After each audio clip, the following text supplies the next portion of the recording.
モデルは出ないのかと思っていたわけですが、そこからの今年のステンレスモデルの登場ということで、これはもう興奮を抑えられません。ヨルグイゼックらしい、一目見てそれとわかるような大胆な衣装ですけど、装飾的すぎなくていいですよね。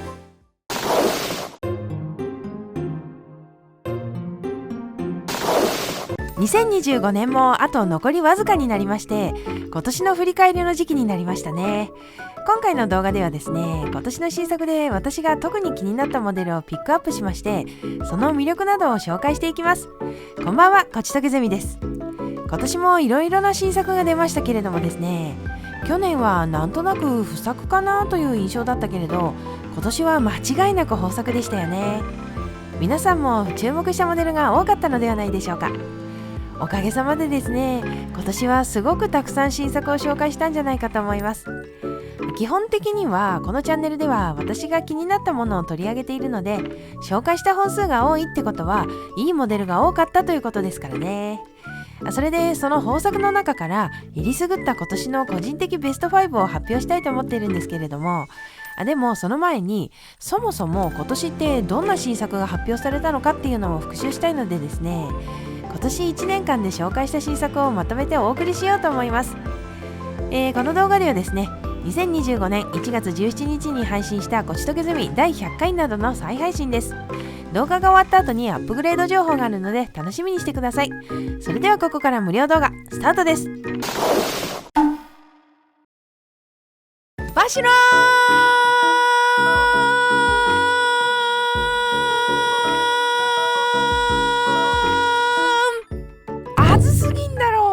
ってことで、先日激アツ情報が解禁されましたね。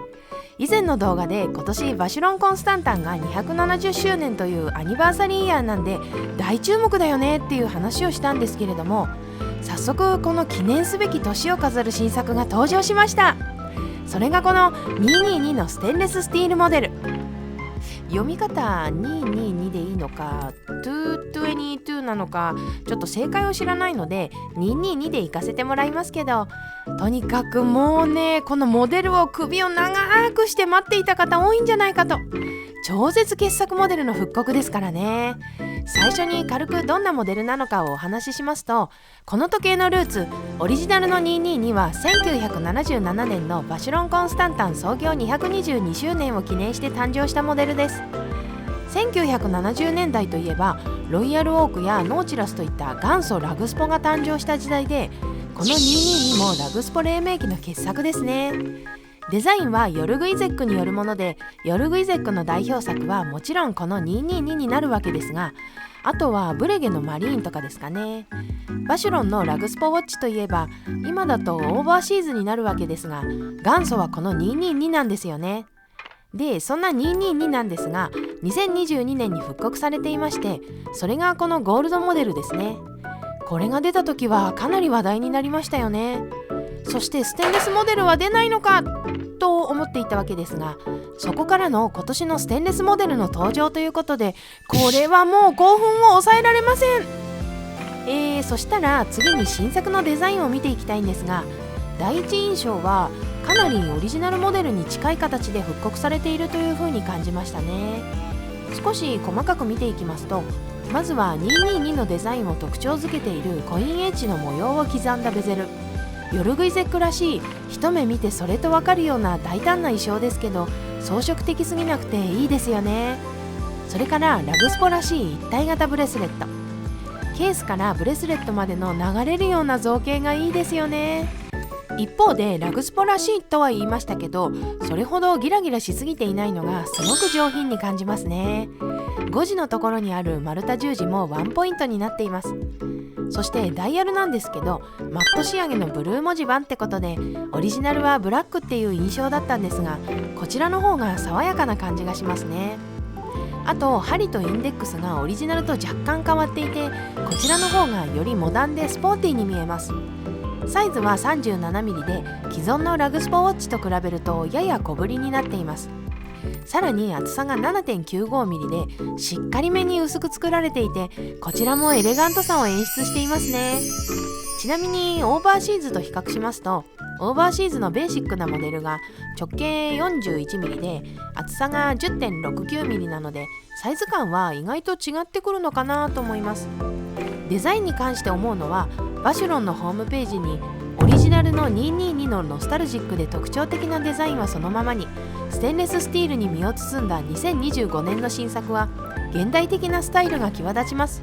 って書いてありますけど、まさにこの言葉そのままだと思いましたね。はい。それからムーブメントにも触れていきたいんですが、222に使われているムーブメントはジュネーブシール取得のキャリバー 2455/1 で、特徴は何といっても薄さでしょうね。オリジナルの222は自動巻きムーブメントの傑作中の傑作、キャリバー1120が使われていて、非常に薄い機械なんですが、キャリバー 2455/1 も 3.6mm とキャリバー1120の 2.45mm には及ばないものの、しっかりめに薄いものになっていますね。欲を言えば正直キャリバー1120で復活した222が見たかったとは思いますけれども、なかなか現実的には難しいですよね。ロイヤルオークのエクシンも使うのやめちゃいましたしね。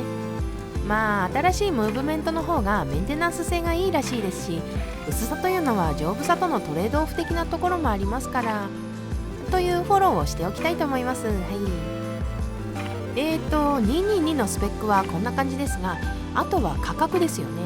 今回の222の定価は475万2000円ですね。先ほど登場した三振のオーバーシーズが371万8000円なので、100万円以上違うんですよね。この価格差をどう捉えるかってところですが、これを見て連想してしまったのがロイヤルオーク。オーデマピゲのロイヤルオークエクストラシンと三振のモデルがあるじゃないですか。あれですね。エクシンが522万5000円、41mm の三振のモデルが412万5000円なんで、ここも価格差が100万円以上あると。ってなると、まあこの辺の価格を見ると納得感があるかなと思いますね。とはいえ傑作222の復刻モデルですから、価格のこといろいろ言ってる場合じゃねえって感じですかね。はい。ちなみに今回の222もヒストリークシリーズなので限定ものではないようですが、果たして普通に買うことはできるのか、確実に人気は出ると思うので気になるところではあります。ということで、バシュロンの2025年記念すべき年の新作222でございました。なんですけど、皆さんにお伝えしたいのはこれだけじゃないんですね。バシュロンのホームページにはこんなことが書いてあります。記念となる2025年はステンレススティール製ヒストリーク222の発表を皮切りに1年を通してお祝いされます。いや、でけー！今年はバシュロンから目が離せませんね。まあ超絶複雑系モデルがメインになってきそうではありますけどね。そうは言っても楽しみなので、また魅力的なモデルが出たら取り上げていきたいと思います。ありがとうクレドール。いやー、クレドール新作ロコモティブ来ちゃいましたね。去年クレドール50周年記念で復活したよなって思いましたよね。いや、しかしですね、2025年なんとレギュラーモデルが登場しました。めでてーってことで、今回はそんなロコモティブを紹介してみたいと思います。最初にオリジナルのロコモティブについて触れていきますと、デザインは巨匠ジェラルド・ジェンタによるもので、1979年に発売されたモデルです。デザインのモチーフは蒸気機関車で、ベゼルのネジとかブレスレットとか至る所に六角形があしらわれていますね。これはもういかにも70年代のジェンタっていう感じがいいですよね。そして今作の話に移っていきますと、まず目を引くのがダイヤルですね。去年限定で復刻した GCCR999 とは異なっていて、六角形のダイヤルパターンになっています。クレドール公式によると、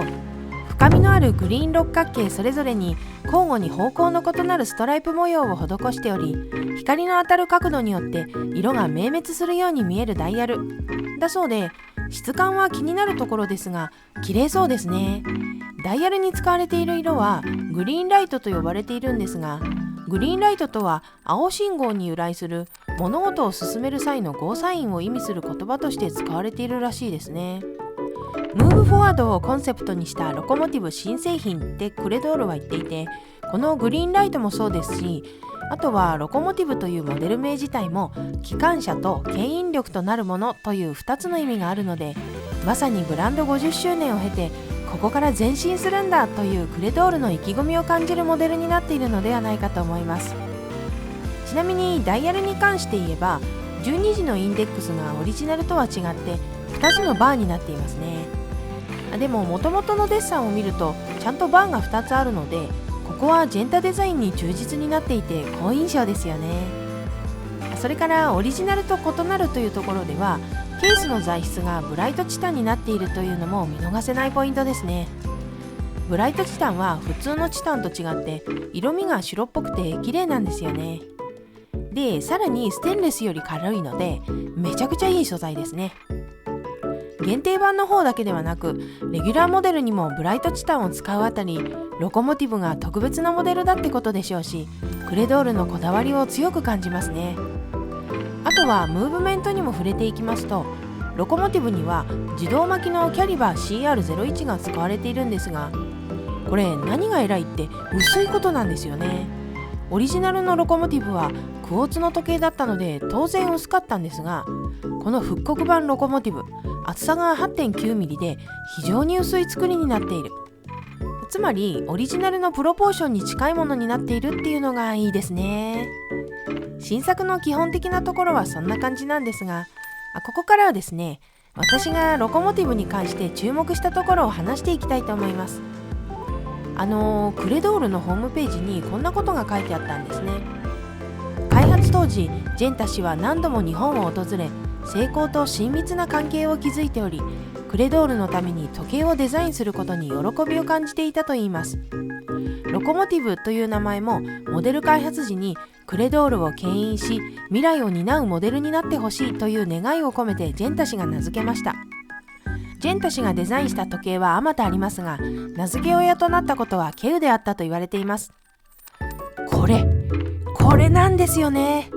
ロコモティブってジェンタ本人が命名していると。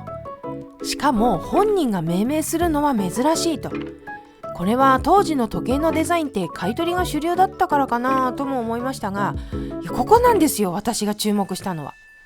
それからウェブクロノスの記事でロコモティブに触れられていたものがあったんですが、その記事にはジェンタ自身が発行した公式の小作品集にはロイヤルオーク、ノーチラスに続いてロコモティブが並べられている。正直この時計は全2作ほどの完成度を備えているわけではない。しかしジェンタにとって思い入れのあるプロダクトであったことは、その並び順が雄弁に称しているってありました。これなんですよね。この2つのエピソードからわかること、ロコモティブってジェンタのお気に入りだったことは間違いない。明らかにロコモティブはジェンタにとって特別なモデルだったんだろうということなんですよね。どの世界でもあるあるだと思いますが、世間の評価が高い作品と作者が好きな作品って違ったりするじゃないですか。私どっちも好きなんですよね。ジェラルド・ジェンタがデザインした傑作はいくつもありますけど、やっぱり本人の思い入れが強い作品っていうのは特別だと思うんですよ。正直クロノスでも言ってますけど、デザイン的にはロイヤルオークとかノーチラスの方が評価は高いと思いますし、好きな人も多いと思うんですけど、やっぱりですね、こういう情報に触れちゃうと好きになっちゃうんですよね。何よりこの作品に対する作者の気持ちを忖度してみると、よりよく見えちゃうと言いますか、作者が気に入ってる作品だもの、そりゃ行くわってことになっちゃうんすよ。それからもう一つ言いたいことがあって、これもデザインに関することなんですけど、ラグのところ、センターラグになってるじゃないですか。同じジェンタデザインのロイヤルオークを例に出しますと、こちらはケースからブレスレットにかけて流れるような一体型の形状になってますよね。一方でロコモティブはセンターラグなんですよ。最初見た時、どうしてもこのラグがあんまりピンときてなくて、すごく癖を感じていたんですよね。ロイヤルオークみたいになんでしなかったんだろうとずっと思ってたんですが、この前ロコモティブを腕に乗せている画像を見てですね、ピンときちゃったんですよ。何かというとですね、一体型のブレスレットってケースのボリュームが結構あるように見えるんですよね。ラグの部分が幅広に見えて、一方でセンターラグにするとラグにボリュームがないのですごくすっきりとした印象になってるんですよね。ケースがよりコンパクトに見えると言ってもいいと思いますが、それがすごくいい。同じケースサイズだとこのセンターラグの方が小さく見えるので、そこは明らかな魅力だと思いますね。さらにセンターラグにすることでケースの六角形がより強調されていて、ロコモティブの特徴、それから良さみたいなものが前面に来ていると思うんですよね。いやー、これに気づいた時うわーと思っちゃって、あ、なるほどと合点しちゃって、そうなったらね、めちゃくちゃいいデザインだなって思っちゃったんですよね。ちなみにこれは自分の中で腑に落ちたっていうことなので、この解釈が正しいとかは分かりませんけれども、まあこの感動を伝えたかったんです。はい。それで最後に価格のことに触れていきたいんですが、定価が187万円なんですね。正直ちょっと高めに感じてしまいましたね。日本製の時計って例えばグランドセイコーとかも見てもらえればわかると思うんですが、スイスとかドイツの時計に比べて明らかにコスパいいじゃないですか。白樺シリーズとかこの値段でいいんかいって思うんですけど、それと比較するとどうしてもお高いかなって思っちゃうんですよね。しかしですね、それだけ特に外装とかに力が入っているんだなと、そういう風にも感じます。で、この187万円という価格、非常に巧妙と言いますか、絶妙なところついてるなと思ったんですが、ラグスポの競合がひしめいてるんですよね、この価格帯に。例えば IWC のインジュニアが177万6500円、ジラールペルゴのロレアートが201万3000円、ショパールのアルパインイーグルが217万8000円。いや、悩むって。200万円前後でメジャーなモデルがこれだけあるんですよね。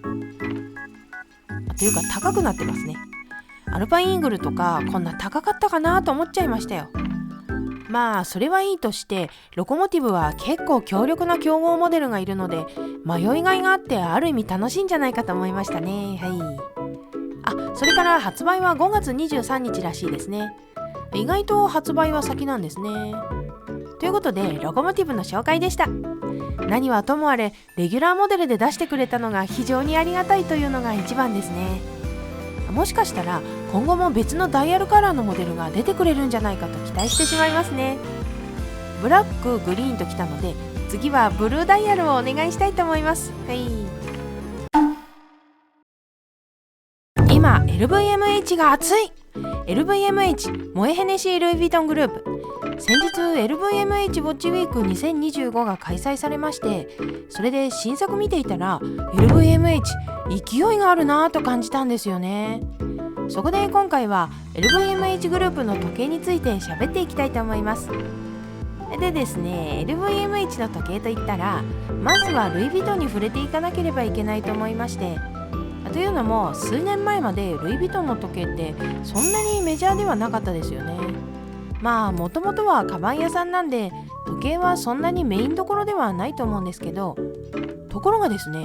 最近以前と比べて確実に注目度が高まってるんですよ。で、これ間違いなく2023年の新作タンブールが良かったからなんですよね。このモデル、いわゆるラグスポ的な時計で、タンブールってフランス語で太鼓という意味なんですけど、太鼓っぽいフォルムを継承しながらモダンなデザインの時計に仕上がっているんですよね。前に軽く触れたことがあるんですが、なんとなくバシュロンの56に似ていて、程よいカジュアル感で絶妙なところをついているなと思います。それからムーブメントも自社製のマイクロローター式の自動巻きムーブメントが積まれていて、この辺も力が入っているなと感じますね。それから去年はエスカルが登場しまして、これでタンブールと合わせてベーシックなドレスウォッチとスポーツウォッチがラインナップされた形になっています。で、まあこういうモデルが去年、一昨年と登場したと。ルイ・ヴィトンが時計好きの金銭に触れるようなモデルを出してきているんですけど、じゃあその要因がどこにあるのか。一つは明らかに LVMH が時計に注力してきているっていうところだと思うんですよね。LVMH の創業者で会長のベルナール・アルノーさん、そのアルノーさんの四男ジャン・アルノーさんが2022年にルイ・ヴィトンのウォッチ部門ディレクターに就任しまして、このことはルイ・ヴィトンにとって時計部門を重要視していることに他ならないだろうと。でそれだけではなくて、三男のフレデリック・アルノーさんが LVMH グループの時計部門の責任者になっていまして、ウブロ、ゼニス、タグ・ホイヤーを統括しているそうで、グループ内での時計の重要性が高いことが伺えますね。ちなみにジャン・アルノーさんに関しては腕時計ガチ勢らしくて、確かにその影響はあるなと思っていて、新しく登場した時計を見ると時計好きに受けそうだし、時計好きが作ったモデルだっていうのも納得ですね。それでもう一つ要因があるんですけど、ラ・ファブリック・デュタン・ルイ・ヴィトンなんですよね。ムーブメント製造会社のラ・ファブリック・デュタンを2011年に買収したことがこういうモデルを作る基盤にあります。先ほど登場したムーブメントもル・セルクル・デ・オルロジェと共同で開発・設計したものだそうで、今のルイ・ヴィトンの時計はラ・ファブリック・デュタンなくしては語れないといった感じですね。ちょっと一昨年くらいからのルイ・ヴィトンの時計の話になっていたので、今年の新作に軽く触れますと、ここまでタンブールとエスカルのシンプルなモデルが出てきたので、いよいよタンブールに複雑機構を積んだモデルがいろいろと出てきましたね。タンブール太鼓スピンタイム、ジャンピングアワーのキューブで時間を示していて、複雑なんですけどおしゃれな感じがしますね。あとはタンブールオートマティックコンバージェンス、時計の上部に時間を表示するっていうモデルで、これはハイブラ系の時計にありそうなやつだなぁなんて思ってしまいましたね。まあルイ・ヴィトンに関してはこんなところなんですが、 LVMH グループの時計を語るっていうことだったので、別のブランドにも触れていきたいと思います。でやっぱり注目はジェラルド・ジェンタとダニエル・ロートですね。この2つはもともとはブルガリ傘下だったんですが、去年 LVMH 傘下で本格的に復活しましたね。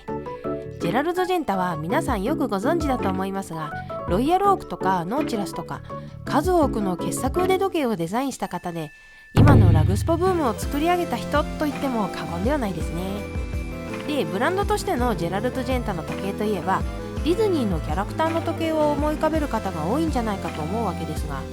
去年のブランド復活の際にジェラルド・ジェンタミニッツリピータージャンピングアワーレトログラードミニッツオンリーウォッチ2023エディションというモデルが発表されました。これがミッキーが手で時間を示してくれるレトログラード式の時計で、ブランドとしてのジェンタといったらこれって感じですね。そして今年はこれえぐいのが来ましたね。ジェンティッシマウルサンファイヤーオパール。ウルサンはフランス語でウニらしいんですが、ウニを模したオレンジのボツボツが強烈なインパクトですね。さすが伝説的なデザイナーの名前を冠しているだけあって、なかなかすごいデザインのモデル出してきたなと思っちゃいました。それからダニエル・ロートの方なんですけど、ダニエル・ロートは照明参加だった当時のブレゲを復興させた立役者として知られていますね。で今年ダニエル・ロートからは実にシンプルな2新モデルが出ました。これダイヤルもケースもっていうかデザインがザ・ダニエル・ロートって感じで、まずダイヤル、ダニエル・ロートってこういうイメージですよね。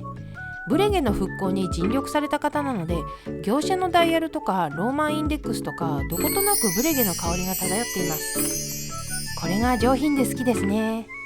それからこのケースのフォルム、楕円って言えばいいんですかね。珍しいですよね。ダニエル・ロートといえばこのケースで、このケースの形だとどんなムーブメントが入ってるのか気になるじゃないですか。見たらですね、ちゃんとケースの形に合った手巻きのムーブメントが入っていまして、これはポイント高いですね。それでジェラルド・ジェンタとダニエル・ロートの時計を見てみて思ったんですけど、いずれも時計業界のビッグネームを冠したブランドで、新作も面白いんですが、すごい対照的というか、それぞれの色がはっきりしていて、ジェラルド・ジェンタの方はデザイン推しなのかなと。もともとジェラルド・ジェンタが時計のデザイナーっていうのもあって、デザインの推しが強いですよね。一方でダニエル・ロートの方はもちろんデザインもダニエル・ロートらしさっていうのがすごい出ているんですけど、時計自体はすごく正統派ですよね。だからこの2つのブランドの色がそれぞれあって上手に住み分けてるんだなと感じましたね。はい。ということで気になった LVMH グループの時計に触れてきましたけれども、最後にちょっと思うところを話して終わりたいと思います。時計界の3大コングロマリットってありますよね。スウォッチグループ、リシュモングループ、それから LVMH グループ。この3つを比べると時計に限って言えば LVMH がちょっと弱い感じがするんですよね。時計専業ブランドが少ないっていうのもあるんですけど、5大時計ブランドスウォッチグループにはブレゲが、リシュモングループにはバシュロンとランゲがありますけど LVMH グループにはないんですよね。そのあたりからも LVMH グループの弱さを感じますけど、さっき紹介しましたけど去年ジェラルド・ジェンタとダニエル・ロートを復活させてたじゃないですか。完全に時計部門をでかくしようと、そういう意図が見られますよね。しかも初っ端に投入してきたモデルがミニッツリピーターとかトゥールビヨンとかめちゃくちゃ複雑なモデル。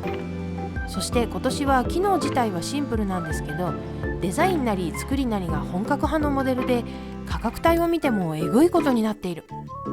位置づけ的には LVMH グループの中でもハイエンドになってくると思いますが、そういう高価格帯の時計を既存のブランドではなく新規のブランド、まあ復活ではありますが、そういうところから出していくっていうのは非常に気合が入っている感じがしますね。だから LVMH が熱いって今回取り上げたかったのはそういうところがあるからなんですよね。まあ LVMH グループが時計に本格的に参入してからまだ20年くらいしか経ってないですし、ましてやジェラルド・ジェンタもダニエル・ロートも始まったばかりなのでこれからというところですが、でも逆に伸びしろがすごいありそうに感じるので今後ますます注目したいですね。はい。いやー、今年のロレックスの新作あっち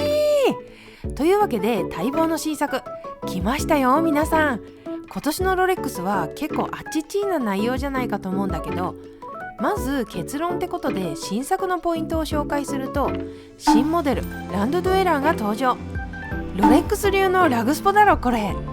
そんで新ムーブメントのキャリバー7135がすんごいってことなんですよね。これ以外にも1908とか GMT マスター2とかデイトナとか新作が発表されたんだけど、とにかくランドドゥエラーに触れざるを得ない。それくらいすごいやつが登場したんだよ。そんなわけで早速ランドドゥエラーの話をさせてください。シードゥエラー、スカイドゥエラーときて、そしてこの度登場したランドドゥエラー、陸海空のドゥエラーがついに揃い踏みしたわけなんだけど、いや新しいデザインの時計が出ただけでしょって思ったら大間違い。今回の新作は見どころがありすぎるんだよね。でまず言いたいのが、ランドドゥエラーロレックス流のラグスポじゃないのかと。そういうことなんすよね。いやヨットマスターもあるけどさ、こっちの方がよりラグスポ的だと思わない？それもそのはず、1969年のロレックスクォーツとか1974年のデイトジャストとかロイヤルオークやノーチラスが登場した時期のモデルがデザインソースになっているのね。ロレックスはブレスレット一体型の時計のスタイルを再解釈するって言ってるんだけどさ、もう初見の印象が完全にオイスタークォーツだよね。まあ世間的にはティソの PRX 感があるっていうのを見かけたけど、まあ確かにねって感じはする。 PRX を紹介した動画でオイスタークォーツに似てるねって言っちゃったんで、まあおあいこということで、とにかくブレスレット一体型になっているっていうのがすごく特徴的だね。それから私が注目したのはケースの厚さ 9.8mm なんよね。一般的にはケース厚が 10mm を切ると薄型って言われてるから、これは完全に薄型と言っていいでしょう。そう薄いんだよね。しかも 100m 防水、一体型ブレスレット、薄型防水ケース、もうこれラグスポのスペックでしょ。でこれで終わりじゃないんだよ。ダイヤルのデザインを見てほしいんだけど、ハニカムモチーフのダイヤルになってるよね。こういう幾何学模様のパターンってラグスポでよく見ない？見るよね。ラグスポだよね。ってことでこれはロレックス流のラグスポウォッチと言っても過言ではないと私は思います。ちなみにこのモデルロレックスでは珍しく裏付けになっていて、その辺もなんとなくラグジュアリー感を演出してるなって。まあデザインに関してはそんな感じなんだけど、変な話、今までの話したことって前座になっちゃうんだよね。今からする話を聞いたらデザインなんて霞んでしまうようなレベルなんです。それでこの時計の一番の注目ポイントって何かというと、新しいムーブメントなんだよ。でしかもこのムーブメント、既存のやつをちょっと改良したとかじゃないの。機械式時計の心臓部ともいえる脱震機の機構が全く新しいものになったんだよ。すごいでしょ。どういうことかというと、今広く一般的に使われているのがスイスレバー脱震機ってやつなのね。こんな感じでアンクルっていう二股になっている部品と雁木車で構成されているんだけど、今回のロレックスの新ムーブメント全く違うよね。ダイナパルスエスケープメントっていうものになったと。雁木車が2つ並んでいて、回転運動によって動力が伝わるようになってるの。スイスレバー脱震機のスライドによるものと比べてエネルギーの伝達効率が良くなっていると。で、これナチュラル脱震機に似ているんだけど、構造が違っているそうで、ロレックスの脱震機の方は片方の雁木車だけが動力を伝えるらしいのね。この機構を調べてみたんだけど、正直難しくてちゃんと理解できなくて、まあ高効率であったりそういうメリットがありますよってことだよね。で、それ確かになって思うところがあって、このムーブメントのもう一つの特徴のハイビートってとこ、振動数が毎時36000振動になっているんだけど、今までのロレックスって28800振動なのね。振動数が上がるってことは精度が良くなるってことで、このアップデートはロレックスらしいと思ったんだけど、でも振動数が上がると一般的にはパワーリザーブは短くなっちゃうんだよね。なんだけどランドドゥエラーってパワーリザーブが66時間もあって、例えば1908も66時間だから変わってないんだよね。だからよりハイビートかつロングパワーリザーブが実現しているんだけど、その立役者が新しいダイナパルスエスケープメントなのかなと。まあすごいの一言だよね。それだけじゃなくて脱震機の部品がシリコンでできていたり、添付の軸がセラミックでできていたりするんだけど、そのおかげで対磁性・対衝撃性が高くて温度変化に強かったり、すごく実用性に優れたものになっているんよね。素材もそうだし、さっきの動力の伝達効率がいいってことは摩耗も少ないだろうから、オーバーホールの頻度も減るのかななんて思っちゃったけど、振動数は上がってるし、どの程度影響があるのかは分かんないけど気にはなりますね。で、まあそんな感じの新ムーブメントなんだけど、正直ロレックスの既存のムーブメントってこれ以上何を進化させるんだっていうくらい完成度が高かったからびっくりするよね、この進化。いや、えぐいってロレックス。こういう進化系脱震機の元祖ってオメガの高アクシャル脱震機かなって思うんだけど、最近だとグランドセイコーがデュアルインパルス脱震機を出してきたりして、もちろん他のメーカーからもたくさん新しい脱震機って出てるけど、いよいよロレックスからも登場して機械式時計の心臓部にも革命が起こり始めている感じがするよね。はい。ということで、今年のロレックスの新作見てるだけでめちゃくちゃ楽しかったんだけど、むしろ今後のロレックスがさらに楽しみになっちゃったんだよね。シンプルにランドドゥエラーの展開、デザイン違いとかそういうのがいずれ来るのかななんて思ったり、あとはこのムーブメント、もしくは機構が他のモデルにも使われていくのかななんて思ったりで、ますます目が離せなくなりそう。ロレックスがランドドゥエラーはロレックスマニュファクチュールの歴史において新たなマイルストーンとなる大きな成果だって言ってるから本当に楽しみで、毎年言ってるかというわけで今回はこの辺で終わりにしたいと思います。欲しい時計と買える時計ってこんなイメージだと思うんだけど、今回はこの部分の話になりそうなんです。はい。何の話かってジャガールクルトの新作の話です。今年はね、レベルソ祭り、魅力的なレベルソがいくつも登場したね。で、その中でも今年の目玉といっても過言ではないモデルがこのレベルソトリビュートジオグラフィーク。二言言っていいですか？めちゃくちゃかっこいい、欲しいいやー、ついつい吠えちゃいましたけど、好きなモデルに好きな機構がついちゃったらね、こうなっちゃうよね。気を取り直してどんな時計かっていう話をしますと、このレベルソ、表はシンプルな三振にビッグデートがついていて、普通に使いやすそうなモデルだなっていう感じなんだけど、注目は裏なんよ。ワールドタイムです。いやー、やっぱりいいよね、ワールドタイム。海外旅行なんてめったに行けないし、海外勤務みたいなことってないんだけどさ、憧れるよね、ワールドタイム。こういういつ使うかわからないけどロマンある機能って惹かれちゃうよね。それでこのモデルのいいなって思ったところを話したいんだけど、普通のワールドタイムって自分以外にタイムゾーンの表示があるからどうしてもごちゃごちゃして視認性が悪かったりするんだけど、このモデルは裏側にタイムゾーンを配置してるから表をシンプルにできる。つまり見やすくて使いやすいっていうところが素晴らしい。レベルソのこういうところが好きなのよ。ひっくり返るってことに実用性を持たせるっていうところ、ただの面白機能にしておくだけじゃないところがいいよね。あ、それからこのワールドタイムが普通のものと違うところがもう一つあって、よくあるワールドタイムってボタンで都市の表示をくるくる回して時間を読み取るじゃない。でもこのレベルソは時間表示の方を動かす仕様になってるんだよね。しかもこのモデルのムーブメントって既存のムーブメントにモジュールを乗っけたんじゃなくて一体型のムーブメントになってるんだって。レベルソっていう長方形のケースにいかにしてワールドタイムの機構を詰め込むか、そこをこういう工夫をして製品にしたのかなって想像するとより魅力的に見えちゃうよね。それからもう一つすごいモデルが発表されたんだけど、レベルソトリビュートミニッツリピーター。いやー、まあミニッツリピーターなんでね、しかも限定30本ですか。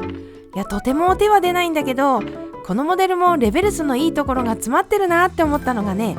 表がシンプルな二進、しかもグラン風エナメルの美しいダイヤルよね。これだけでも大満足のレベルソにはなってるんだけどさ、裏返すとゴリゴリスケルトンのミニッツリピーターのムーブメントが現れる。この表と裏のギャップね、いいよね。しかもね、この裏のいいところがね、ちゃんと自分の表示があって時間がわかるってところだよね。ミニッツリピーターの動きを見ながら使えるっていうの最高じゃない？買えないけどね。はい。で、最後にこれだけは言いたいってことがあってね、90年代にレベルソ60周年を記念して各500本限定で複雑機構を積んだレベルソを6種類発売したそうなのね。で、その中にはジオグラフィークとかミニッツリピーターとかあったらしいの。さらには一昨年復刻したクロノグラフレトログラードもね。ってことはよ、残りのやつも復刻するのかなって思っちゃってさ、これからが楽しみなんだよね。次あたり永久カレンダーのレベルソ来そうだよね。まあ当然だけど複雑機構積んでるから買えないんだけどね。最初に言ったように欲しいけど買えない時計の話になっちゃったんだけど、いやでもこういうの見るのめちゃくちゃ楽しいよね。ってことでグランドセイコーの新作、ここ数年めちゃくちゃいいよね。エボリューション9シリーズがとにかくいい。今年もエボリューション9の新作が出たからそんな話をしていきたいと思います。それでまず結論、今年出たモデル SLGB003 なんだけど、これビジネスウォッチの最高峰だろうってことなんだけど、どの辺がっていうことにね触れていきたいと思います。まず今回の新作の最大の特徴って UFA、 これよ、スプリングドライブ UFA。 これないよね。まあ何のこっちゃだと思うんですけど、 UFA っていうのが Ultra Fine Accuracy の略で超高精度っていう意味なんだけど、これもうそのまんま超高精度なんよね。これがすごい。で、ちょいと詳しく話していきますと、まあこのモデルのムーブメントはスプリングドライブキャリバー QRB2 なんだけど、普通のスプリングドライブではないのね。今までのものと精度が全然違っていて、今までは平均月差プラスマイナス10秒だったんだけど、これはね、なんと年差プラスマイナス20秒なんだよ。月差じゃなくて年差ね。すごいよね。ちなみに年差プラスマイナス20秒って月差で言うと平均月差プラスマイナス3秒に相当するんだって。へーなんつってそれでこれ単に精度が良くなったねって終わりにするにはもったいないくらいのネタがあるんよね。グランドセイコーのホームページを見ていきますと、本キャリバーはキャリバー QRA 系の開発で培った3ヶ月間のエイジング工程を経た推奨振動子と温度による精度変化を補正する温度補正機能搭載の超省電力 IC を真空パッケージに封入した高精度スプリングドライブパッケージ IC を備えています。エイジング工程っていうのは動作が安定するまで動作させることらしいのね。で、温度を補正する IC、集積回路で精度を良くしてますよと。それから封入された IC は個々の水晶振動子の周波数を複数の温度で測定して得られたデータを元にして温度補正を行います。水晶振動子は温度変化によって振動数が変化する特性があるため、キャリバー QRB には極めて小さな消費電流で動く SOI-IC と呼ばれる IC に搭載された温度センサーによって時計内部の温度測定を1日に540回行い、その温度データをもとに IC 内で温度影響を判断し、水晶振動子の振動数の誤差を補正しています。さらにこの IC と水晶振動子を一つの真空パッケージに封入することによって IC 内の温度センサーと水晶振動子との間の温度差をなくし、より高精度な温度補正を行うことを実現しました。つまりめちゃくちゃ温度補正をしまくっているってことでいいかな。それで水晶振動子と IC をつなぐ配線も真空パッケージ内に封入することで湿度変化による精度影響も抑えています。またパッケージ化により静電気や光の影響からも IC を保護します。真空パッケージに振動子とかもろもろを入れることで外部環境の影響をなるべく小さくしてるってことね。すごいやん。なんかいいよね、こういうメカニックな感じ。スプリングドライブの上位版、めちゃくちゃ技術詰め込んできましたっていう感じがするよね。それでこれだけじゃなくて、このムーブメントにはスプリングドライブ史上初の緩急調整機能がついてるんだって。これ何かというと、製造後の水晶振動子に残るわずかな歪みによって生じる水晶振動子の微細な振動数の経年変化も補正ができるように、スプリングドライブ史上初めて緩急スイッチを搭載しました。アフターサービスの際にキャリバーの個性に合わせた精度の微調整を行うことで、より長期にわたって連鎖精度を維持します。だって使い込んでもなお超高精度が続くっていいよね。まあこんな感じで精度にこだわったウルトラファインエクストラシーなムーブメントが使われているっていうのが最大の特徴かな。さらにこのムーブメントは精度だけじゃないんだよね。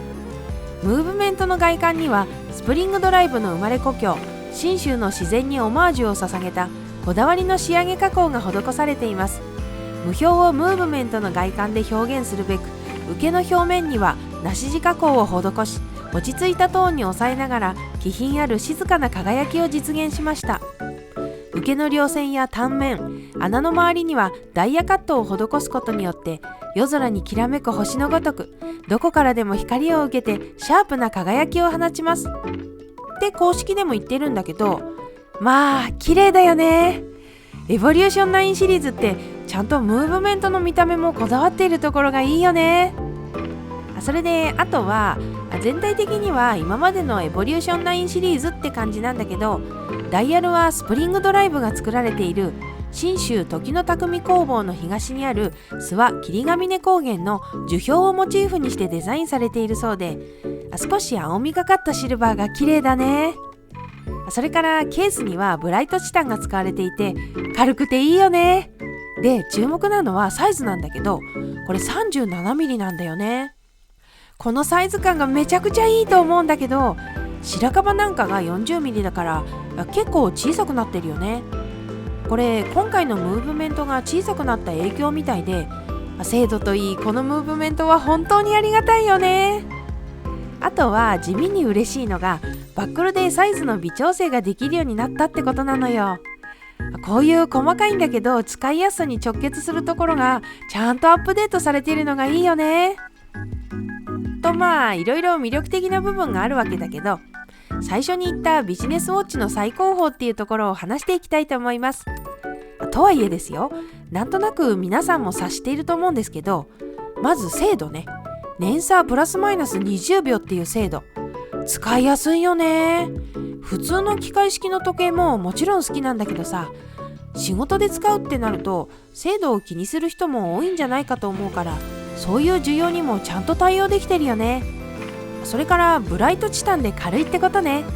重いと疲れちゃって使いづらいから重要だよね。それにエボリューション9シリーズってつけ心地にすごくこだわっているから軽いってことも含めて使いやすいようになってるんやね。そんでもってサイズ感もいいよね。 37mm、 厚さが 11.4mm で薄型とは若干言いづらいんだけど、でもまあいいんじゃないでしょうか。ってことをここまで言ってきたけど、要は実用性がズバ抜けてんなと、そう言いたいんすよね。いや実用性だったら電波時計でええやんっていう人がいるかもしれないけどさ、そこはね電波時計にはない魅力があって、高級感とかね。だからある意味で唯一無二みたいな存在かなと思います。雑誌とかあるか。向こうは年差プラスマイナス1秒とかもあるしね。まあそんなこともありつつですけれども、実用性とはまた別の重要なこともあって、言うてこのモデルお値段張りますわ。レギュラーモデルなんですけど151万円ですか。張ってます。なんだけどこれがロレックスとかそういうブランドの時計と大きく違うところがあって、グランドセイコーのイメージなのね。真面目で堅実なイメージだから、これだけの価格でもグランドセイコーにいやらしい感じがないから、仕事で使っても嫌味になったり変な空気感になることはないと思うんだよね。で真面目な時計のグランドセイコーなんだけど、ただ真面目でお堅いっていうだけじゃなくて、樹氷をモチーフにしたダイヤルがまたおしゃれ。硬さの中にそういうシャレっ気があるところ、そこのバランスが絶妙なんですよ。秀逸なんよねこれ。まあそういうところを踏まえるとビジネスウォッチの最高峰って言いたくなっちゃうんよね。別にビジネス以外でもガンガン使えるモデルだと思うんだけれども、というのが私の結論というか感想です。はい。いやー、パテックフィリップ。去年のパテックフィリップは新ラインのキュビタスが登場して話題をかっさらってったけど、今年もねなかなかにして魅力的なモデルが発表されたので、気になったやつをピックアップして紹介したいと思います。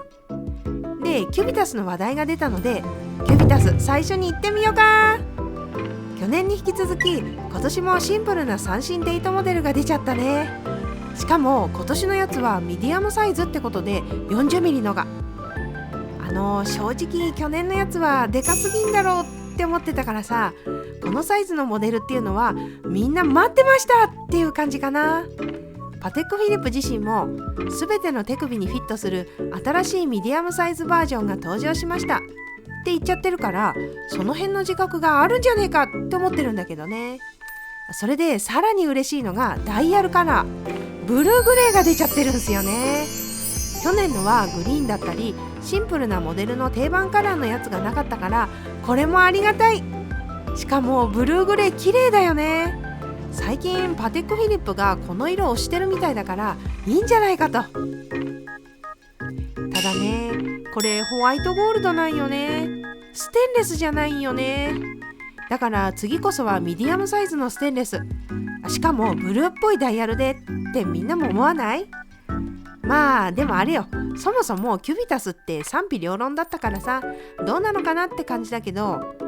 少なくともこのサイズ感で出てくれたからいいなって思う人は増えると思うし、いやむしろそんなの関係なくどうせ売れるんでしょとは思っちゃうよね。はい。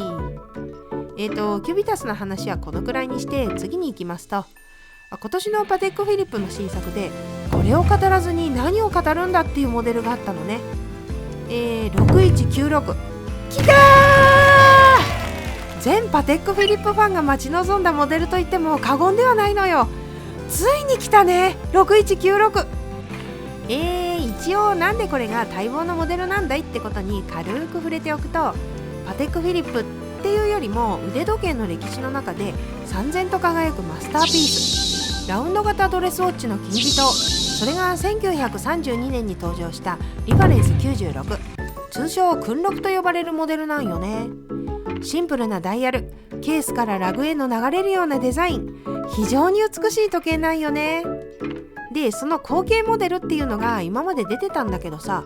最後の後継機5196が廃盤になったのが2022年ですか。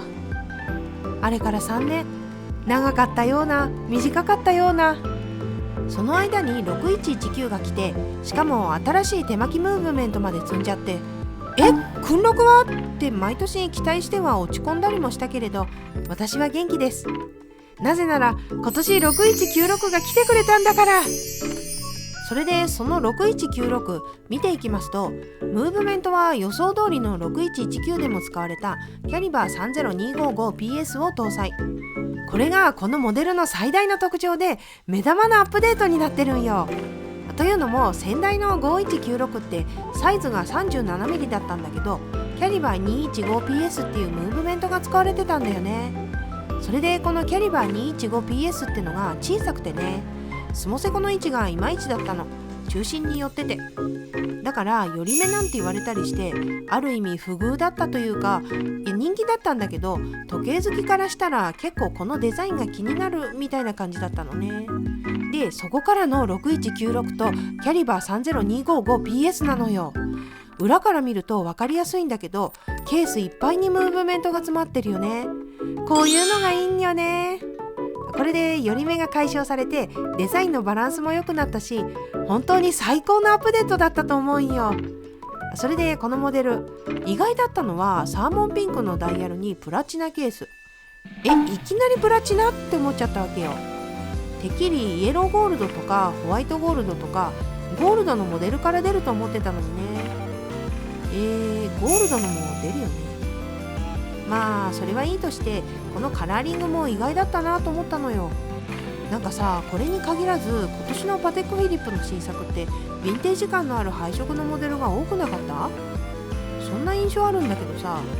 また違った訓録が見れて私は幸せです。はい。それでね、ちょっと話がそれるんだけどさ、みんなホディンキーの記事見た？この6196の実機レビューが載ってるんだけど、まだ見てない人はぜひ見てほしいの。内容はみんな考えることは同じだねってことで、先代の5196の不満とか6196が改良されてめちゃくちゃ良くなったねってことなんだけどさ、6196への深い愛情が感じられるわけ。ある意味ラブレターみたいな記事で、私はこういうの好きなんだけどさ、その中にね、こんなことが書いてあったの。この時計は私の中で素晴らしいから、ここ17年間で最高にまで昇格した。技術的に優れているだけでなく、美しさの面でも完璧だ。ここ最近のパテックに欠けていたのはまさにこの美しさだと思う。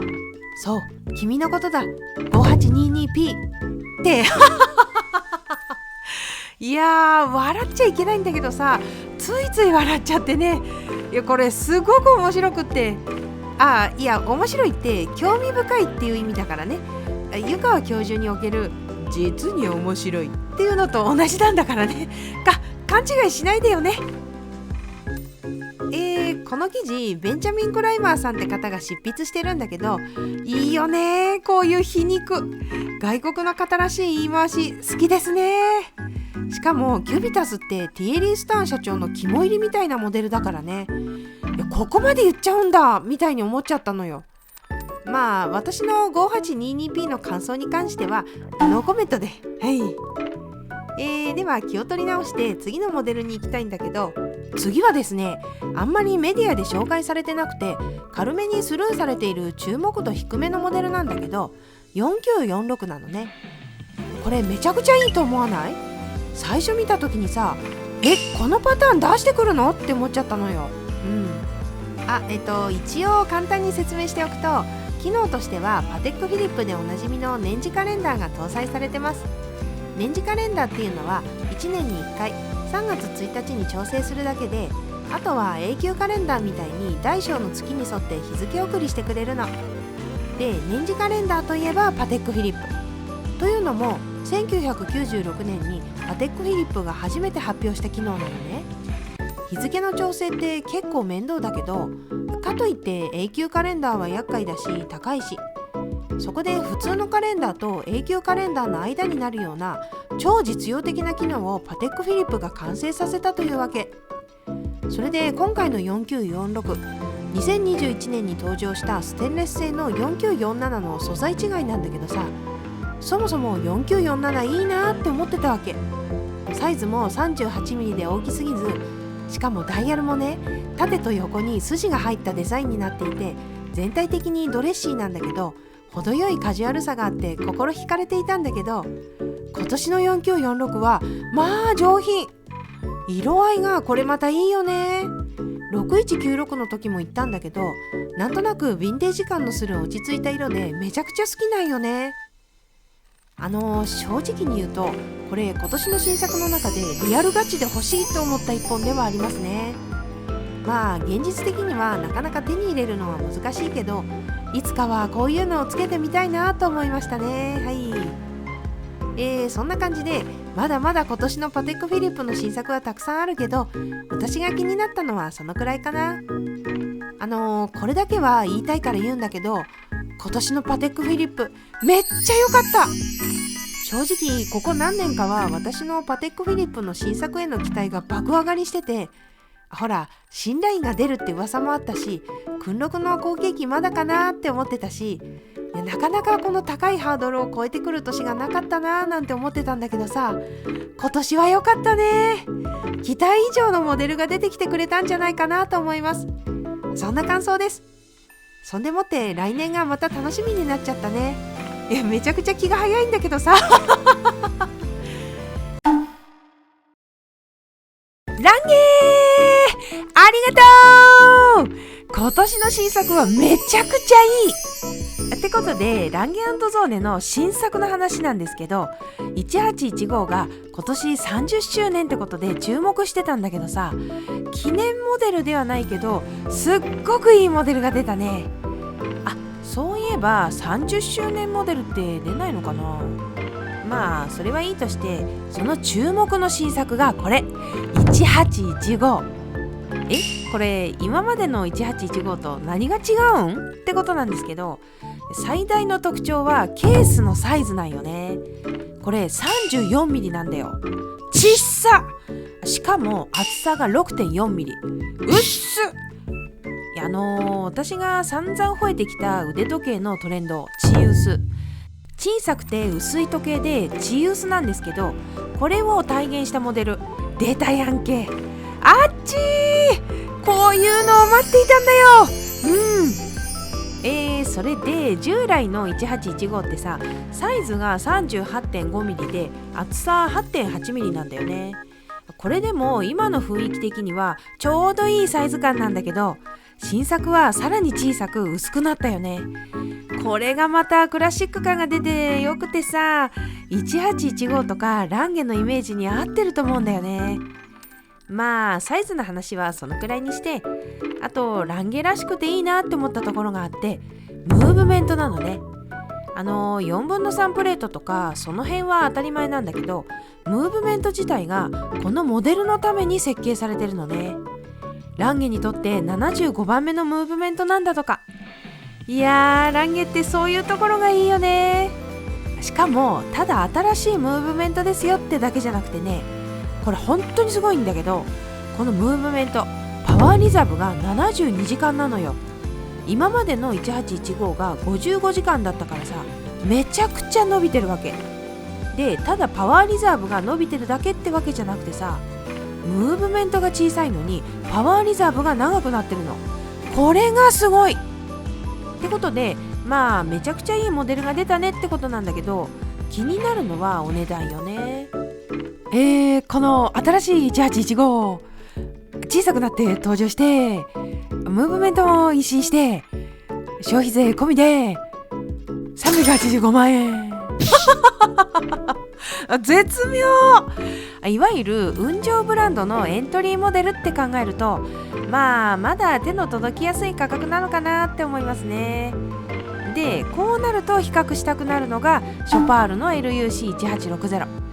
これも小径の三振で価格も389万円でほぼほぼ同じ。どっちもいいから悩むよね。でも1815の方はゴールドなんよね。片や LUC1860 の方はルーセントスティール。じゃあランゲの方がお得感ありますやんって単純にいかないのがムーブメント問題。 LUC1860 には自動巻きの名機 LUC1.96 の流れを組むムーブメントが使われてるんですね。なのでね、1815か LUC1860 か、これは全問答の一種だと私は理解しています。はい。それともう一つ悩ましいことがあって、小径の三振の時計で考えると、今回の1815はあらゆる時計の中でも最有力候補だとリアルに思うんだけど、ランゲの時計を選ぶっていう視点で考えると、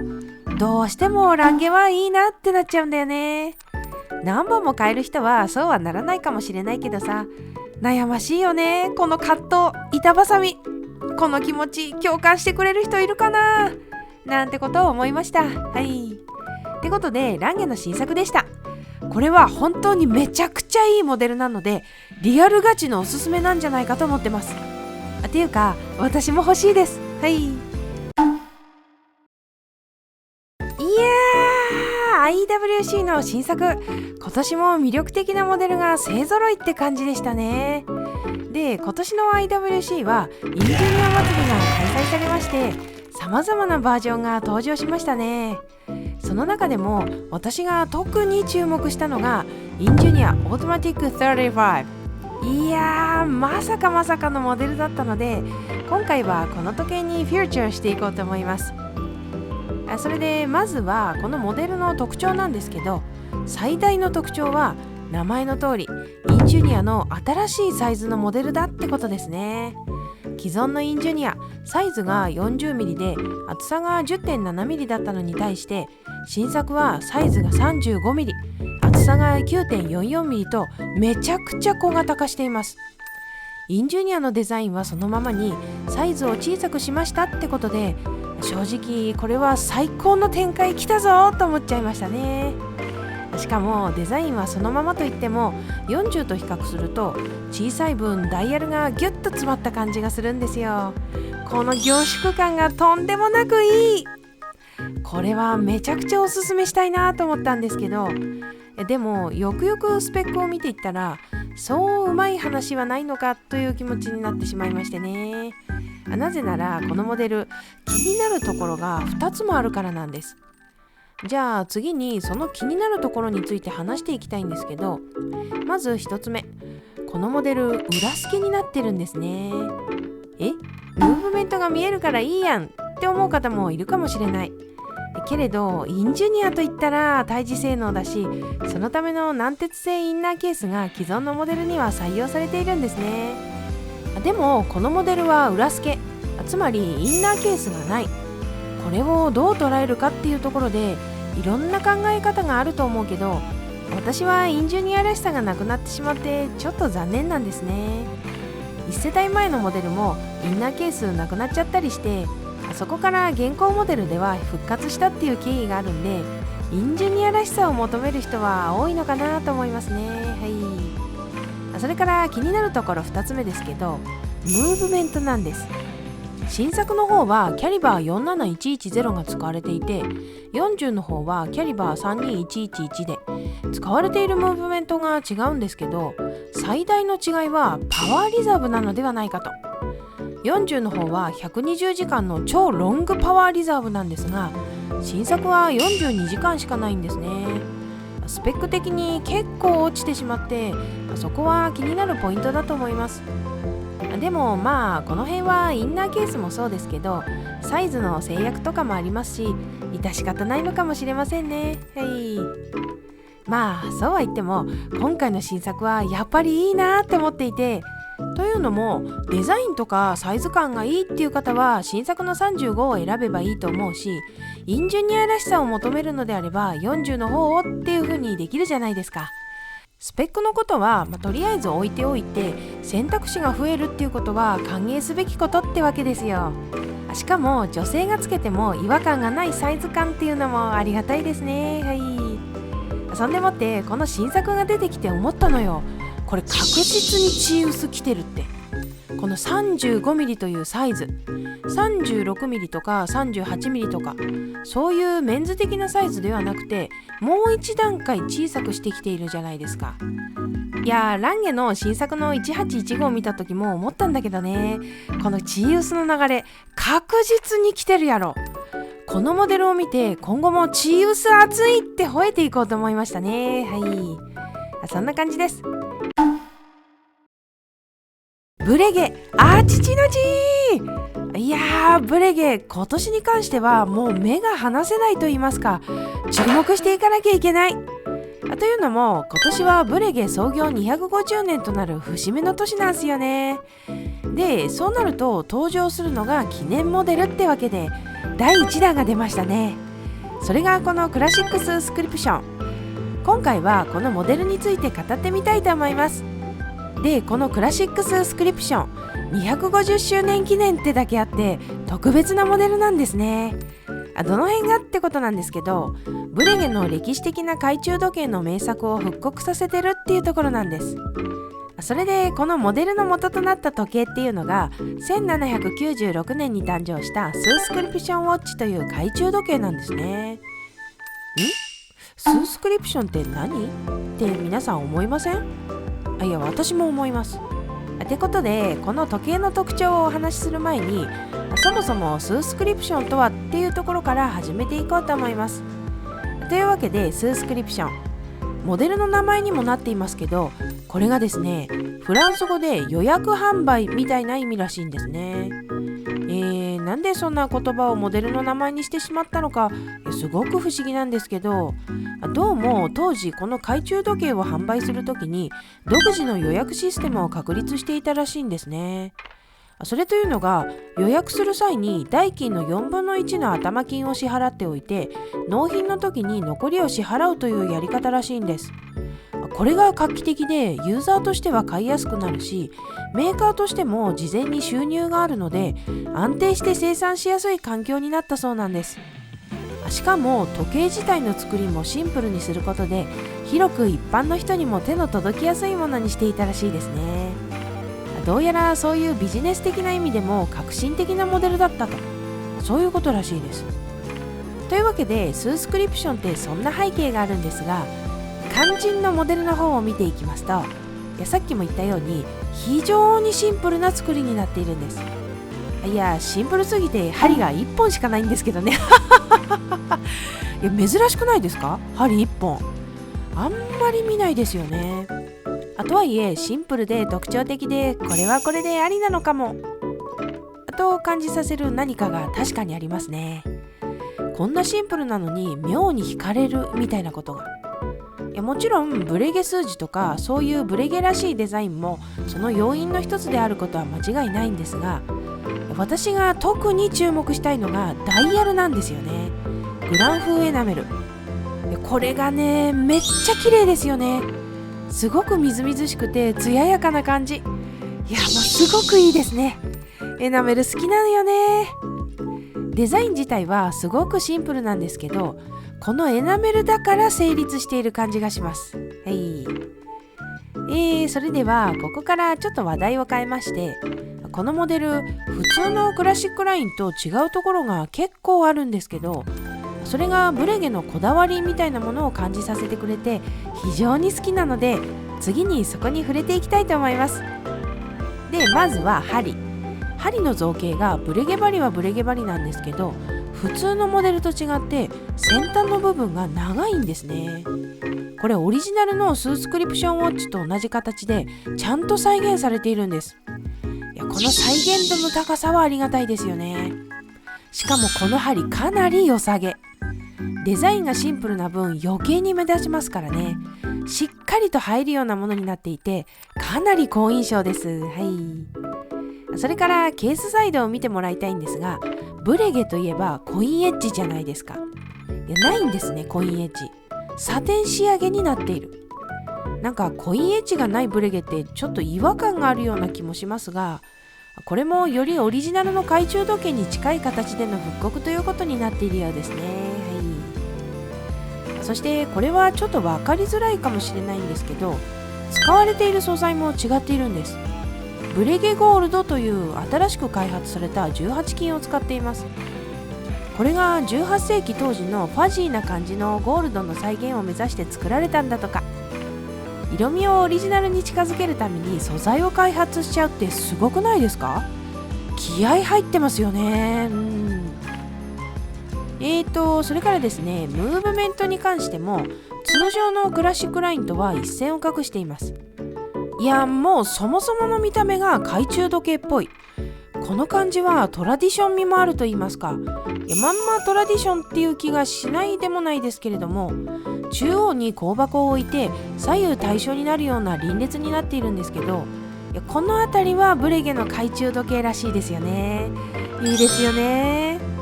このダイヤルデザインにはこういうムーブメントこそふさわしいと、そう思いますね。しかも振動数は 3Hz のロービートになっていて、これも昔の時計っぽい趣で、さらにパワーリザーブが96時間で超ロング、いいのではないでしょうか。はい。こう見ていくと、今までのブレゲのクラシックラインの延長で作られたっていうよりも、オリジナルの懐中時計に近づけようというリスペクトみたいなものをこの時計全体から感じざるを得ないですね。だから今回の周年記念モデルめちゃくちゃいいと思うんですよ。はい。で、価格なんですけど、最初に触れた通りスースクリプションって多くの人に手に取ってほしいってことで作られているんで、シンプルな機能にしたりしてね。なので非常に手に取りやすい価格になっているんじゃないかということで、価格を見ていきますと735万9000円。予想外です。まあこれだけこだわってればね、それも致し方がないって思う一方で、相当シンプルな機能なんで、もうちょっとなんとかならなかったのかなとも思いますね。はい。ということでクラシックススクリプション、まあ針が1本しかないっていう多少の癖はあるにせよ、全体的に見て懐中時計時代のブレゲの良さが引き出されていて、結構いいモデルになっているのではないでしょうか。いやー、このブレゲ時代の作品の復刻はめっちゃいい。しかも再現度が高いっ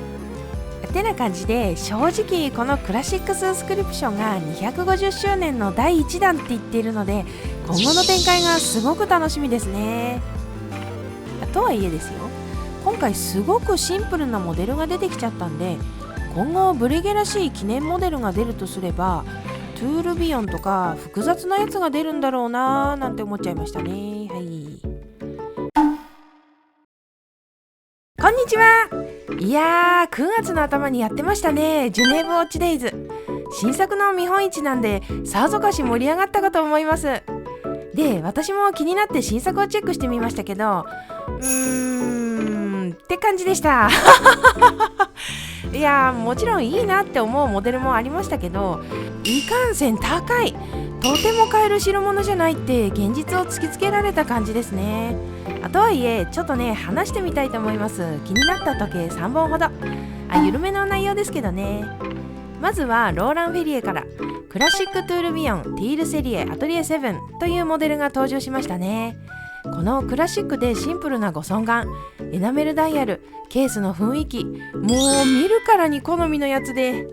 まあトゥールビヨンだし限定だしってことで、まあいやー、ローラン・フェリエ改めて見たらいいなーなんて思っちゃったんで、さすがにこのモデルはどうしようもないので、じゃあベーシックなモデルってどれくらいかなって思って調べてみたんです。一番ベーシックな手巻き三振モデルクラシックオリジンが617万1000円で、さすが独立系といったところですね。ちなみにローラン・フェリエといえばパテックフィリップでキャリアを積んだ方ですけれども、そのパテックフィリップのエントリー体カラトラバリファレンス6119なんですが537万円だそうで、今の運上とか独立系のエントリー価格帯ってこんなんなんですね。新作関係ねーはい。それからですね、次に気になったモデルですけど、ベルネロンのカンティエムアニュアル。ベルネロンっていうブランドをよく知らなかったんですけど、どうも最近注目されているマイクロブランドらしいですね。そういえばミラージュっていうモデル、ぐにゃっとしたようなデザインの時計なんですけど、あれは見たことありました。で、そのベルネロンの第2弾がカンティエムアニュアル。アニュアルカレンダー機構がついたモデルで、すごく特徴的なデザインですよね。ジャンピングアワーとかレトログラードで時刻や日付を表示していて、レイアウトもすごく面白いなぁと。で、価格はだいたい2215万円だそうで、それから2色展開されているんですが、年産が各24本と、いいんじゃないですかねはい。あと最後ですが、クレヨンというブランドが気になりましたね。ククレヨンといえば2022年のジュネーブウォッチメイキンググランプリでカレンダー&天文時計部門を受賞したエニーウェアというモデルが知られているのではないかと。このモデル、日の入りと日の出の時刻を表示するっていう超絶機構がついているんですよね。実用性はさておき、そんなの関係ねえってくらい美しい時計です。そして今年の新作のエニーデイ、こちらはカレンダーウォッチでダイヤルの外周に日付が表示されています。なんですが、よく見ると日付の色がところどころ違っていますよね。これ曜日を色で表示しているそうなんです。つまり5週間分の曜日を知ることができる、まるでカレンダーを見るように。これ面白い機能ですよね。ダイヤルのデザインもすごく好みだし、ムーブメントもとても綺麗ですね。で、価格がだいたい1600万円と。なるほど。という感じでジュネーブウォッチデイズの気になった時計に触れてみましたけど、やっぱりですね、独立系のマイクロブランドの作品に目がいっちゃって、なかなか現実的に買えるようなものがないっていうのが寂しいところでしたね。でも改めてそういうブランドのモデルって機械式時計のロマンが詰まってていいなって思っちゃいました。はい。今緊急でもなく動画を回してるんですけど、今回はジャガールクルトから2025年の新作マスターコントロールカレンダーが発表されたので取り上げてみたいんです。というのも、これ気になる要素がしっかりめに盛り込まれているので、その辺に触れていこうと思います。はい。で、まずはこのプロモーションビデオを見ていきたいんですが、だいたいこういうのを見るとですね、ブランドがこの時計のどこを見てほしいか、どこに注目してほしいかっていうのがわかるんですよね。そういう風にこれを見ていくとどうでしょう。ダイヤルをすごく何カットも見せてますよね。しかも光の当て方を変えて様々なアングルからじっくりと文字盤の表情を映し出しているのがわかります。他のモデルの動画を見てもらえるとわかるんですが、例えば割とモデルさんが時計をつけている姿を入れたりだとか、あとは複雑な機能が搭載されているものだったらムーブメントを組み立てる職人さんの手元だとか、そういうカットが多いんですね。ところがこのモデルはダイヤルの連続。これはもうジャガールクルトがとにかくこのダイヤルを見てくれと強くメッセージを送っている証拠ではないでしょうか。それを踏まえて少し詳しくこのモデルを見ていきたいんですが、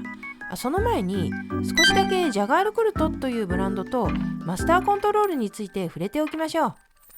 ジャガールクルトは1833年にスイスの重慶国で創業した老舗マニュファクチュールです。創業以来1000種類以上のムーブメントを開発し、400以上の特許を取得してきた、まさに時計製造の歴史そのものといえるブランドなんです。そしてこのマスターコントロールシリーズはそのジャガールクルトの哲学を体現するコレクション。すべての時計が1000時間にも及ぶ厳しい自社品質テスト、1000時間コントロールテストをクリアしています。単に美しいだけではなく、実用性、信頼性、そして精度において一切の妥協を許さないジャガールクルトの真骨頂が凝縮されているんです。今回の新作もこのマスターコントロールの名を冠するにふさわしいモデルになっているのではないでしょうか。ではいよいよ機能面を見ていきましょう。このモデルは名前の通りカレンダー機構が積まれていまして、トリプルカレンダー、月、曜日、日付の表示があります。しかも日付はポインターデートになっているのでクラシック味がありますし、視認性もいいのでいい感じです。それからムーンフェイズですね。これがあるだけで一気にダイヤルが華やかになりますよね。私ムーンフェイズ大好きなんですよね。なんかロマンが凝縮されている感じがして、なのでこれは勝手にありがたがっておきますで、トリプルカレンダー、ムーンフェイズって複雑記号の代表格みたいなものですし、実用性も審美性も高いってことで、変な話、ドレス寄りの時計で機能がついたモデルが欲しいってなったら、こういうのがちょうどいいまでありますね。という感じなんですが、機能面で一番注目すべきところはポインターデートにひとひねりあるところなんですね。なんとこれジャンピングデートになっているんです。よく見ると15日と16日の間が空いていて、日付が変わるときにピョンと飛ぶんですよ。中央のムーンフェイズを避けるために針がジャンプして飛び越えるんです。この仕組みがなんか遊び心があっていいなと思っちゃいましたね。こういうちょっとしたギミックってたまらないですよね。はい。それからデザイン面なんですが、冒頭でも言った通り、ここが一番の注目なんじゃないかと。でですね、実はこのモデル、1940年代のトリプルカレンダーをルーツにしています。クラシックな要素をしっかり受け継ぎながら、そこに現代的な解釈を加えてリファインされてる。懐かしいのに新しい。これが今のジャガールクルトらしさなんじゃないかと思います。そして特に注目したいのがグレイン仕上げのダイヤル。表面がわずかにザラッとしていて、光を柔らかく反射するんです。見る角度や光の強さによって表情が微妙に変化し、非常に奥行きのある複雑な輝きを見せ、派手さはあまりありませんが、地味でもなくしっとりとした上品な光沢感が特徴ですね。これがまたマスターコントロールらしい控えめな高級感が感じられてすごくいい。で、このグレイン仕上げ、最近よく見るようになりましたね。ジャガールクルトで言えばポラリスにも使われていて、以前他にもこういうダイヤル展開してほしいななんて話をしてたんですけど、ついに来ましたね。しかも今回のモデルツートーンのグレーダイヤルになっていて、これがまた絶妙ですごくモダンな雰囲気に仕上がっていますね。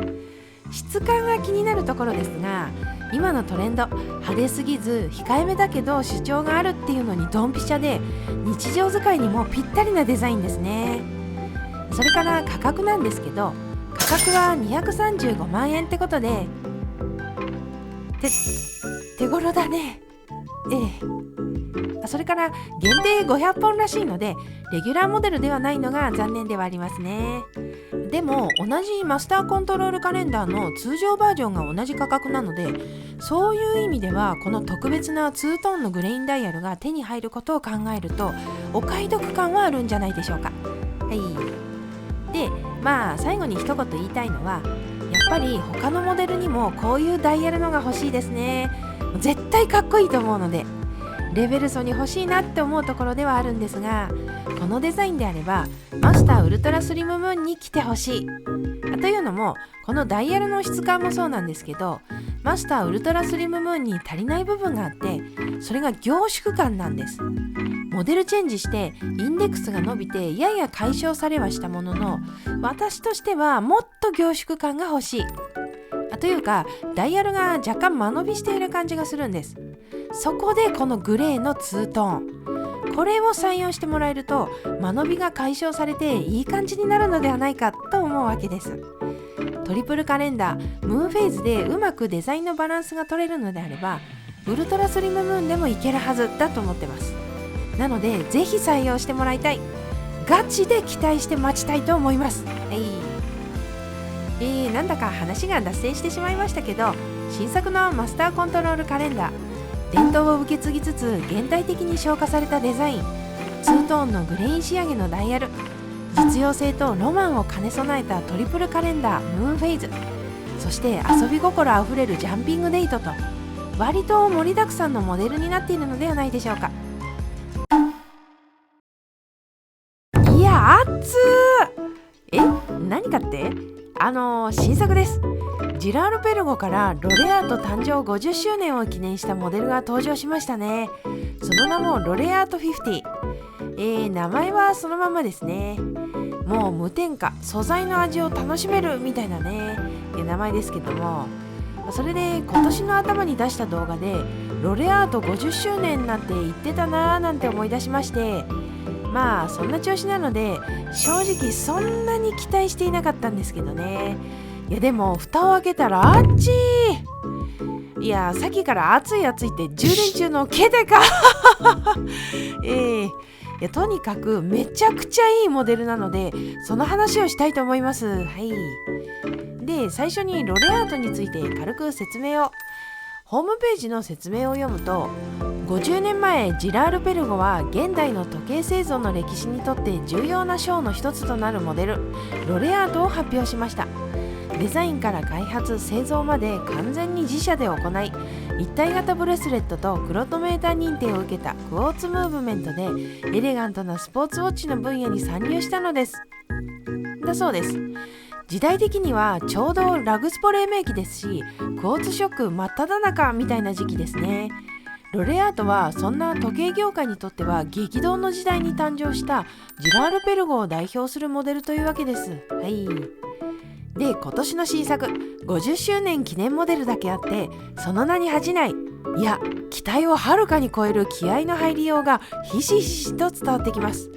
まずはデザインを見ていきますと、八角形のベゼルと一体型ブレスレットが特徴的ないわゆるロレアートなんですが、初代を意識したコンビモデルになっているっていうのがポイントですね。グレーとゴールドの組み合わせが70年代を感じさせてくれるような近未来的な、そんな雰囲気がありますよね。私コンビモデルってあんまりピンときていなかったんですけど、これは結構ありだと思いましたね。それからサイズも直径が 39mm で厚さが 9.8mm とラグスポの王道サイズっていう感じがします。デザインはそのくらいなんですが、このモデルの最も注目すべきところはムーブメントなんです。これがめちゃくちゃいいので、ここからが本編と言っても過言ではない、そんな勢いでいきたいと思います。というわけで注目のムーブメントキャリバー GP4800 に触れていこうかと。ホームページにはキャリバー GP4800 にはシリコン製エスケープメントを搭載、肘製で非常に滑らかかつ耐摩耗性に優れた素材を採用し、クロノメーター精度と耐久性の向上を実現しています。さらに可変換性添付によりヒゲゼンマイの長さを固定しつつ、4つのホワイトゴールド製ネジで精密な調整が可能。これにより55時間のパワーリザーブとともに衝撃に強く安定性の高いムーブメントとなっていますとありますね。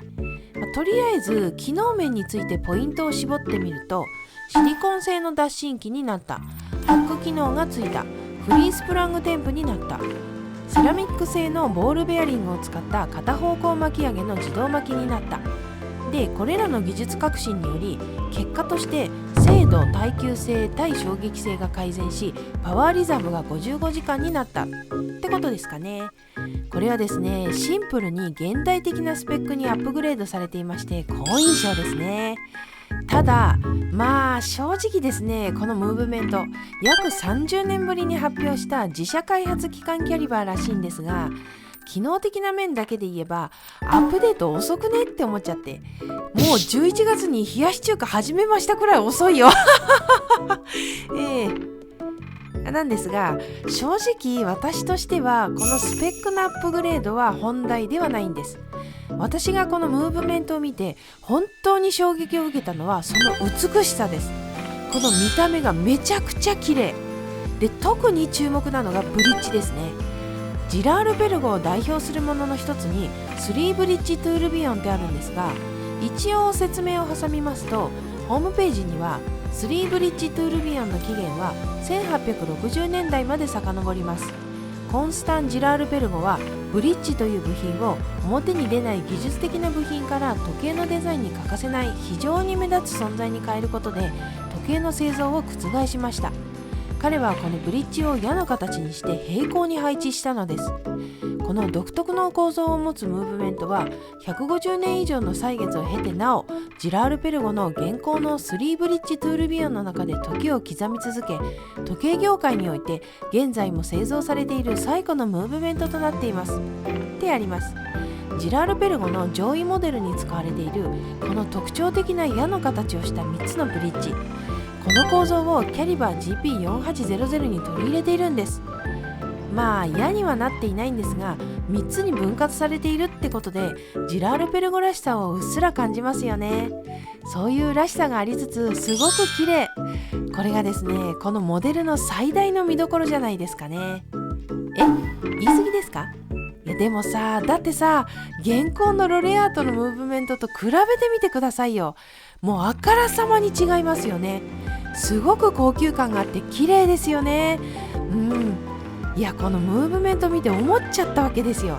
ロレアートにこのムーブメントが採用されて確実にワンランク上がったってこと。いや、どういうことかというとですね、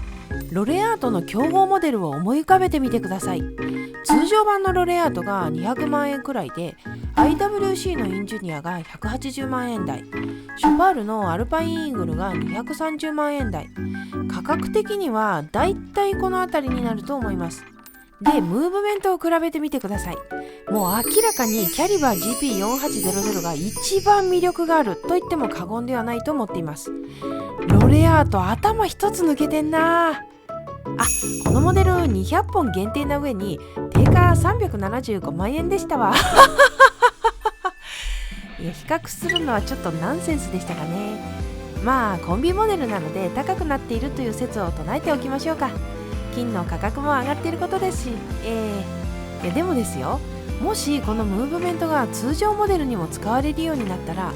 少なくとも中身に関しては本当に頭一つ抜けてると思うんです。このキャリバー GP4800 は30年ぶりの新型機関キャリバーって言われているので、どんどん採用されていくと思います。ともかく今回は限定だけど、通常ラインで早くこのムーブメントを使ったモデルを見たいということですね。はい。どうもー、こんにちは。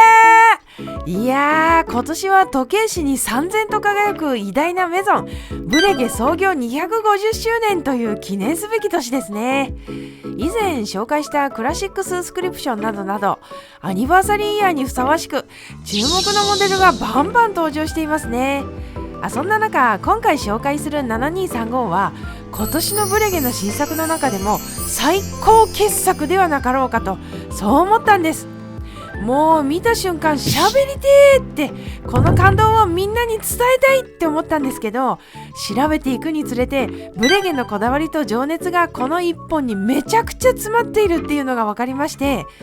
でこりゃやるしかねえってことで動画にしてしまいましてということで、よかったら最後までお付き合いください。でですね、この7235、時計好きの人であれば見た瞬間コンセプトがわかるかと思うんですが、そうブレゲナンバー5ですね。ブレゲの長い歴史の中で数々の傑作モデルがありますけど、その中でも最も有名なモデルはと聞かれたら、マリー・アントワネットことナンバー160になりますわね。でその次となるとナンバー5ではないかと。ブレゲ時代の傑作懐中時計ナンバー5、機能的には三振プラスパワーリザーブインジケーターにムーンフェイズという割と珍しい組み合わせでありながら、バランスの取れた美しい時計ですね。でナンバー5のオマージュモデルといえば7137、このモデルはパワーリザーブインジケーターにムーンフェイズは同じなんですけど、スモールセコンドのところが日付になっています。この7137もブレゲのクラシックラインを代表するモデルだとは思うんですけど、いかんせんナンバー5との違いが気になってまう。さっきのスモセコのところは日付の方が実用的かなとは思いつつ、多少引っかかるんですが、それ以上にパワーリザーブインジケーターにムーンフェイズの配置ね、これが美しくない。いやこれはこれで遊び心があるデザインかなとも思うんですが、いやでもナンバー5のレイアウト見ちゃったらさ、あかーって思っちゃいますよね。明らかに美しいだし、以前の3130はナンバー5と同じレイアウトだったんですけどね。てなわけで、私はブレゲのこの7137好きなんですけど、でもいつも思うことがあって、ナンバー5をちゃんと腕時計で復刻してほしいと。でそこに来てのこの7235、きたー！いやこういう経緯があるもんだから、このモデル見てブレゲ好きで大興奮しない人はいないんじゃないか、みんなが待ち望んでたモデルなんじゃないか、そう思うわけです。すんません、本題に行く前に熱く語っちゃっていや全然先に進んでないですね。1月3日の高速かはい、それでは改めて今年の新作7235なんですけど、さっきから散々話題に上がっている傑作懐中時計ナンバー5のオマージュモデルになっているわけですが、もうねこだわりがすごい。ただの復刻モデルじゃないんです。現代の技術とブレゲの美意識が融合した究極の再解釈モデルなんです。ってことで、ここからそのブレゲのこだわりについて触れていこうと思います。それでそもそもナンバー5とは何ぞやってところから始めようと思いますが、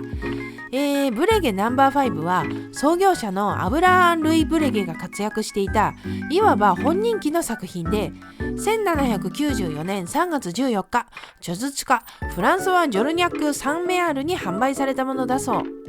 いやー、200年以上前の記録がしっかり残ってるってすごくないですか？ブレゲの歴史めちゃめちゃ重なってますね。いや、ミルフィーユかはい。いや、それでこのナンバー5はブレゲスタイルの基本を完全に体現する時計って公式が言っていて、例えばブレゲ針、ローマンインデックスと業種のデザインコード、デザイン性と視認性を両立させた実にブレゲらしいデザインですね。で、公式の説明を読んでて面白かったのが、まずしっかり認識しておかなくてはならないのは、当時のブレゲが発明したスタイルが全くクラシックではなかったという歴史的なジョークとも言うべきものだったことです。ブレゲのそれは当時としては徹底的に常識を覆す新しいスタイルでもありましたってところ、へーなんて思っちゃって、つまり200年以上前、このデザインは斬新なものだったのにもかかわらず、今でもブレゲを象徴するデザインコードであり続けている。このデザインはカビが生えたような古典ではないっていうブレゲの揺るぎない矜持を感じますね。ナンバー5に関してはそんな感じでして、新作7235のデザインを見ていきたいと思います。地震、噴振、スモセコ、パワーリザーブインジケーター、ムーンフェイズ、ナンバー5ですね、これ。まあこれは散々触れてきたんでまあいいとして、時計全体を見渡してあれと思ったんですよね。パッと見なんか違和感があるなと。何かなと思ったら、いつものストレートラグじゃない。これどうやらスースクリプションと同じらしいですね。ラグが違うだけで全然イメージが変わっちゃって、なんか面白いなーなんて思っちゃいました。それからケースの素材ですけど、ブレゲゴールドという新しく開発された18金を使っています。18世紀当時のファジーな感じのゴールドの再現を目指して作られたんだとか。これもスースクリプションと同じですね。あと気になるのが業者の模様、ケドロルージュ模様というらしいんですが、ケドロルージュって何どうやら1775年フランス・パリのケドロルージュ海岸39番地にメゾンの創始者アブラーン・ルイ・ブレゲが自身の工房をオープンしたそうで、それをイメージしてできた模様ってことですね。ちなみにこの模様つながりなんですけど、ケースサイドを見るとブレゲのおなじみのコインエッジになってないんですよね。これもダイヤルと同じケドロルージュ模様のパターンになっていて、スースクリプションと同じく懐中時計らしさを出すためでしょうかね。それからですね、これ面白いと思ったんですけど、文字盤がフラットじゃないらしいんです。わずかに傾斜しているそうで、中心が厚くて外側が薄くなっていると。その差 0.4 ミリで、ケースもベゼルが細く低くなっているんですけど、なんでって思いますよね。これにも理由があって、そうした文字盤とケースの形状が相まって懐中時計らしさを演出しているみたいです。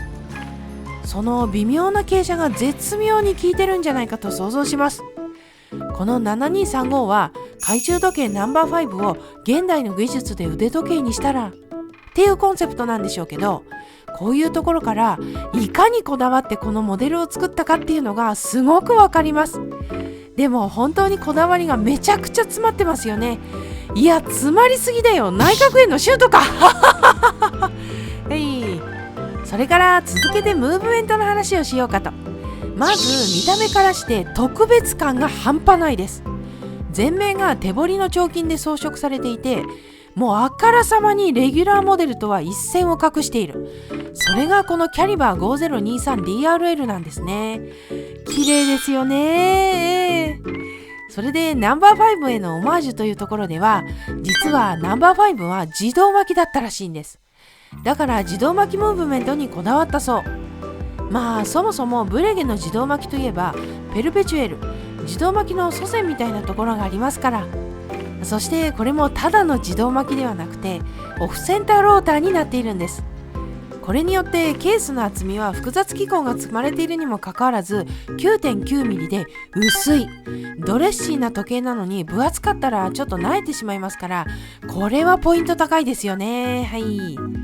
でここまで散々称賛してきたわけですけれども、そうは言っても若干気になったポイントもあって、多分このモデルを見た人が全員思っていることだと思うんですよね。だから代表して言わせてもらおうと思います。スモセコの位置だってさ、ナンバー5スモセコ6時のところにあるじゃん。なんで5時と6時の間にしたんだと。わかりますよ。キャリバー 5023DRL、 ベースが7147でも使われているキャリバー 5023SD なんで、スモセコがこの辺の位置になるって、ベースが同じだから仕方がないんでしょうけどねと思っていたんです。なんですけど、これにはちゃんと理由があるみたいなんです。それがですね、かつてはスモセコが6時位置に置かれることは稀で、多くのモデルがこの位置にスモセコを置いていたのだとか、そういうところへのオマージュを表しているそうですね。そしてそのことが簡潔さと明快さの中にも遊び心が息づいていたんだそうです。遊び心なんですって。私としては6時位置にあった方がバランスがいいのかなとは思いますけど、そういう理由があるらしいですね。はい。それで気になるのはお値段ですよね。ここまでいろいろとブレゲのこだわりについてご紹介してきましたけれども、ダイヤルもケースもムーブメントも特別仕様ですごく気合の入った素敵なモデルでしょね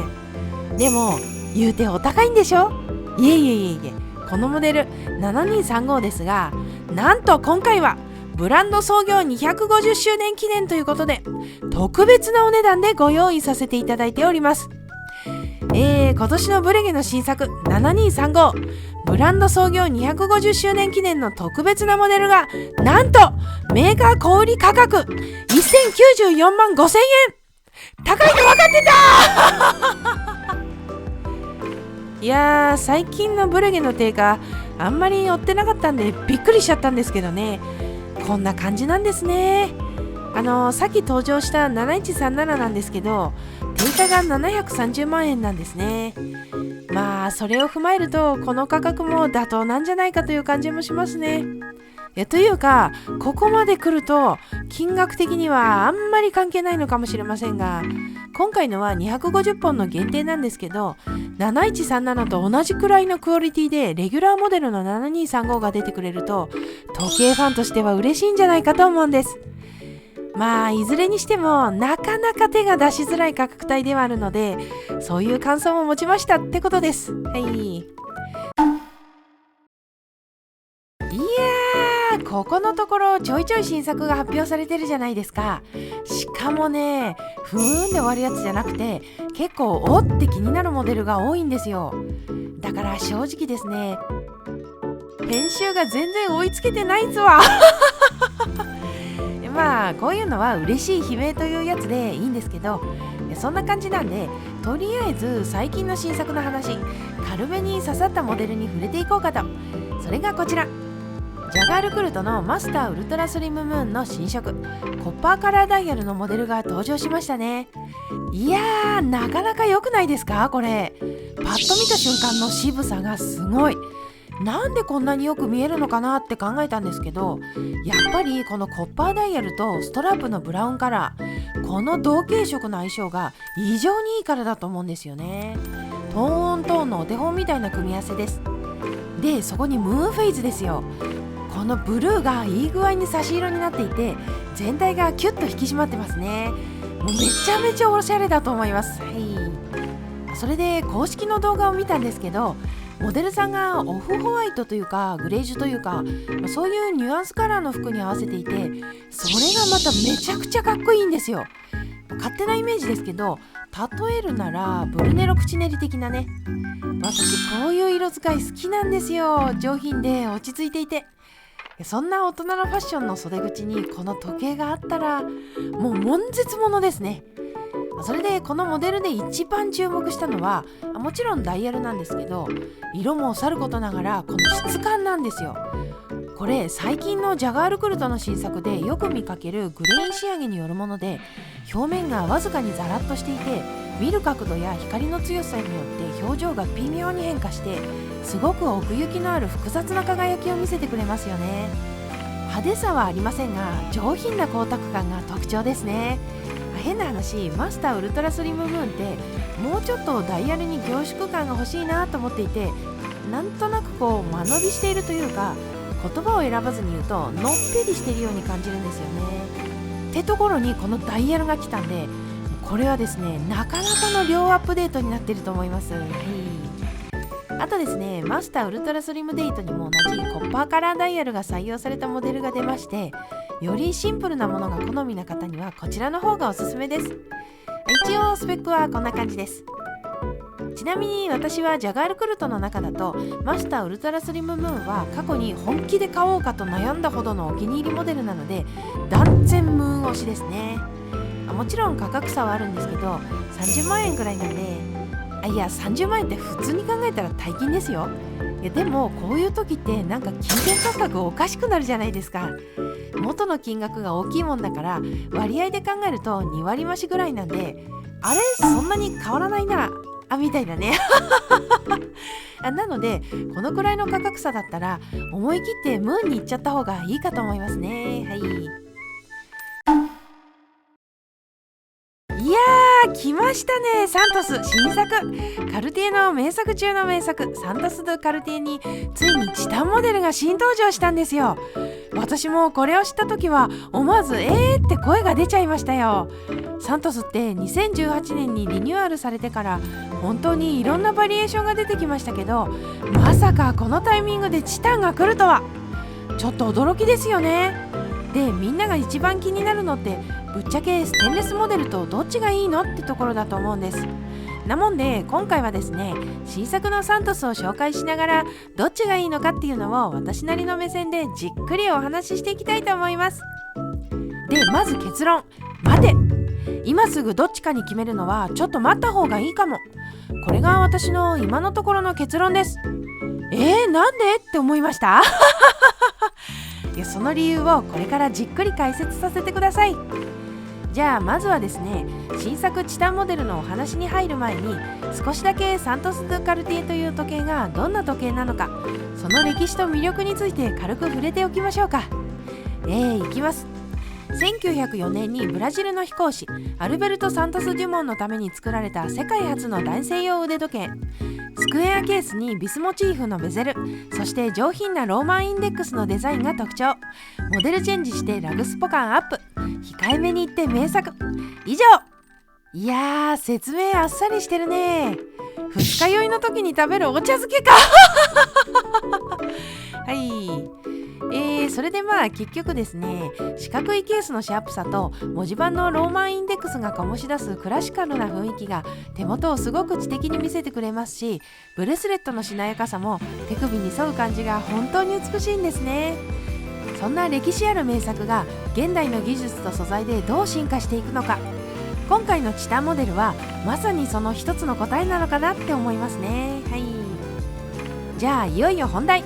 今回の新作チタンモデルがどんな時計なのか詳しく見ていきましょう。新たに登場したのはサントス・ドゥ・カルティエラージサイズのフルチタンモデル。今のところダイヤルはホワイトのみの展開ですね。カルティエって過去にもチタンを使ったモデルはあったんですけど、ブレスレットまで含めてフルチタンっていうのは実はメゾン初らしいんですよ。これはカルティエの歴史に新たな1ページが加わったと言っても過言ではないですね。それで素材がチタンになったことで、やっぱり一番の特徴はもう断然軽い。つけ心地って時計を選ぶ上ですごく重要なポイントですよね。そしてチタン特有のグレーの色味とビーズブラスト仕上げによるマットな質感が今回のモデルの大きな魅力になっています。これ後でステンレスモデルと比較するときにじっくり話したいんですけど、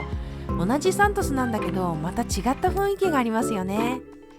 それからムーブメントはこれまでのサントスと同じくキャリバー 1847MC を搭載しているので、スペック面での心配は一切なし。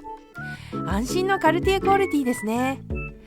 あと細かいところなんですけど、リューズにはブラックスピネルが使われていて、これがまたケースの色と合っていて上品ですよね。こういうさりげない特別感とか細部へのこだわりがカルティエらしいなって思いますね。で、気になるお値段なんですけど、現在の価格が174万2400円です。スペックはこんな感じですが、もうね、ここからが本番ですよ。このチタンモデルの魅力をもっと掘り下げつつ、皆さんが一番迷うであろうステンレスモデルと比較しながら、私なりの所感もガンガン述べていきたいと思います。それでまずね、やっぱり一番わかりやすい違いって言ったら軽さじゃないですか。で、実際どのくらい違うのってやっぱり気になりますよね。私も軽く調べてみたんですけど、約 35%、およそ 50g も軽量化されているらしいんですよ。公式で見つからなかったので正確じゃないかもしれませんが、ステンレスモデルが 144g なので、単純計算でチタンモデルが 94g くらいのようですね。いやー、軽いですね。社員旅行が中止になった時の気持ちぐらい軽いですねこれ数字で聞くとかなり大きな差ですよね。時計の重さってやっぱりつけ心地に直結するから、すごく大事なポイントだと思うんです。このチタンの軽いという特性は毎日つけたくなるつけ心地になっているんじゃないかなって感じます。この辺は地味だけどすごく嬉しいとこですよね。それから見た目の大きな違いとしてグレーの色味が挙げられますね。チタン特有のこの落ち着いたグレー、どうですか？私はすごく大人っぽくて素敵だなって感じます。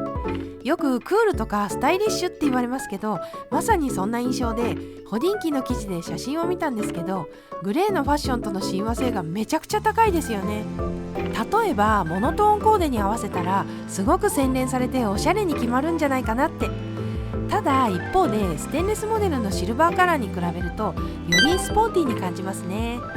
まあこのあたりは完全に好みの問題かなと思います。私はカジュアルな普段使いにもすごく合いそうで使いやすそうって思いました。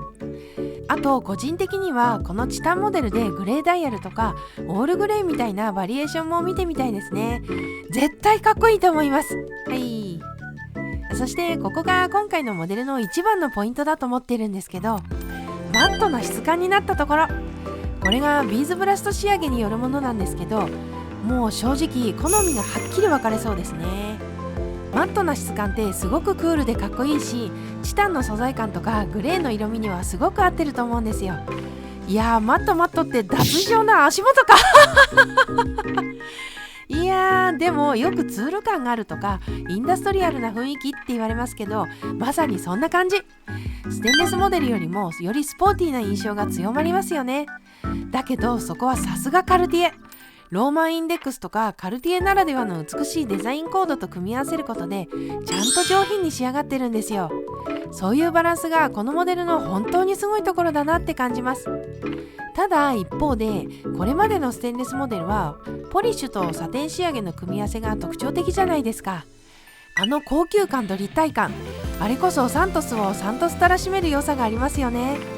私はステンレスモデルのあのキラッとした輝きというかメリハリのある仕上げの方が手元が華やかになって好きなんですよ。まるでブレスレット感覚でつけられるような美しさがありますよね。ただステンレスモデルのベゼルはやっぱりどうしても傷が気になっちゃいますよね。これはもう宿命みたいなものなんですけどね。チタンのマット仕上げならそういう小傷は目立ちにくいっていうメリットもあると思います。なので日常使いでガシガシ使いたい方にはチタンの方が安心かもしれませんね。それで次にですね、サイズについてなんですが、ここが私が最初にマッタといった最大の理由なんです。最初にもお話しした通り、チタンモデルは今のところラージサイズのみの展開なんですよね。ここが結構重要なポイントで、個人的にはラージサイズ、腕につけてみるとちょっと大きいかなって感じちゃうんです。ちなみにステンレスの方はスモール、ミディアム、ラージとサイズ展開が豊富で選びやすいんです。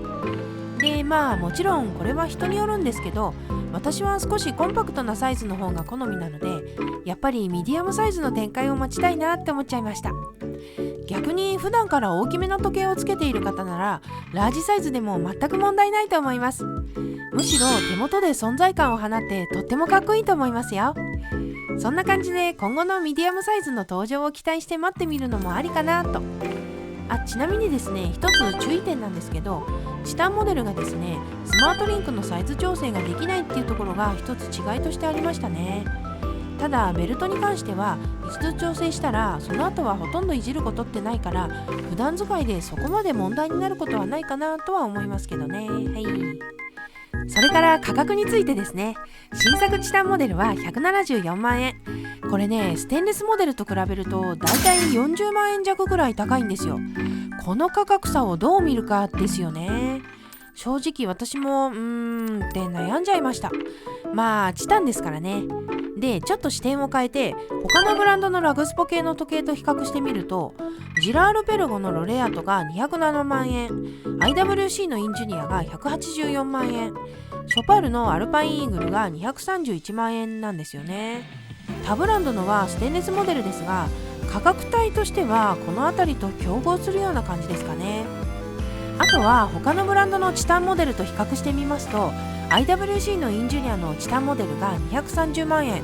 ロレックスのヨットマスター42のチタンモデルが223万円、クレドールのロコモティブが187万円、ブルガリのオクトフィニッシモのチタンモデルが248万円。こうやって見ると、あれサントスのチタンむしろ安いっていう感じもしますね。もちろんそれぞれのブランドの立ち位置とかムーブメントとか仕上げのレベルとかいろんな要素があるから一概には言えないんですけど、価格だけ見ると意外といいんじゃないかとも思います。ただ本心で言っちゃうと、数年前のサントスって100万円を切ってたじゃないですか。それを考えると倍近くまで値上がりしてるっていう感覚が正直なところあって、もう少し手の届きやすい価格だったらなーなんて思っちゃいますよね。とはいえ最近の時計業界全体での値上げラッシュを考えればカルティエも例外じゃないですし、何より今回はチタン製ですからね。この価格設定も納得と言わざるを得ないのかなとも思います。まあそんな感じでここまでね、新作チタンモデルの概要からステンレスモデルとの比較、重さ、色味、質感、サイズ、そして価格といろいろ見てきましたけど、改めて私が冒頭で言った今すぐどっちかに決めるのは待った方がいいかもという結論についてまとめておきたいと思います。最大の理由はやっぱりサイズ展開と今後のバリエーションへの期待ですね。サイズ展開に関してはラージサイズのみでミディアムサイズが出るかもしれないので、もう少し待ってみる価値は十分にあると思います。ダイヤルカラーのバリエーションに関しては今はホワイトのみですが、もっといろいろ出てくる可能性も考えられます。せっかくなら自分が本当にこれだって思える一本を見つけたいですもんね。まああれですね、サントスって名作だからこそダイヤルカラーとかサイズとか素材の展開を増やしていくことが多くなっていて、私たちファンには嬉しいところですよね。でも本当に広がってますよね。トップセールスマンの会話くらい広がってるんじゃないですか。でまあそんなことでもっといろんなチタンモデルを見てみたいっていう期待感も込めて、今すぐ決めなくてもいいんじゃないって思った次第です。はい。というわけで今回はカルティエの新作サントス・ドゥ・カルティエのチタンモデルについて私なりの目線でステンレスモデルと比較しながら紹介してみました。本当にサントスって時代を超えて愛される名作だなって改めて感じましたし、こうやって新しい素材で進化していく姿を見るのは時計好きとしてはたまらないですよね。はい、お疲れ様でした。今日の無料動画はここまでです。アップグレード情報ですけれども、今年注目した時計は何かなって考えた時にですね、確実に上がるであろうモデルの話をしてみたいと思います。それがですね、ランゲ&ゾーネの1815なんですね。これがですね、ケースサイズが 34mm ですごくコンパクトなんですよね。ここ最近の流れとして小径化がトレンドになっているんじゃないかっていう話をしたことがあるんですが、このモデルはその最たる例だと思います。あとはカルティエがミニモデルを出していたりとか、ジャガールクルトも小さいサイズのレベルスを展開したり、 IWC も小さいインジュニアが出てきましたよね。そういう意味でですね、リシモングループが割とそういう小さいモデルの発表に積極的なんじゃないかっていう感じがしますよね。ただバシュロに関してはあんまり小さいモデルのイメージはなかったんですけど、この前発表されたエクストラフラットパーペチュアルカレンダーはすごくコンパクトでしたね。私としてはバンクリーフのピエール・アーペルもそろそろ手こ入れしてもいいんじゃないかと思っているんですけれどもですね、とにかくリシモングループは積極的にサイズ展開を増やしていますよね。そういう流れの中で今年パテックフィリップが 6196P を発表したじゃないですか。ケースサイズが 38mm なんですよね。ムーブメントが6119と同じものが使われているのでですね、しょうがないんですけれども、それにしても 36mm くらいのモデルを出さないですよね。鳴り物入りで登場したキュビタスも最初めちゃくちゃ大きいサイズで登場しましたからね。いろんなブランドが今後どういう風に舵を切っていくのか気になるところですが、業界トップのパテックフィリップの動向は注目していきたいです。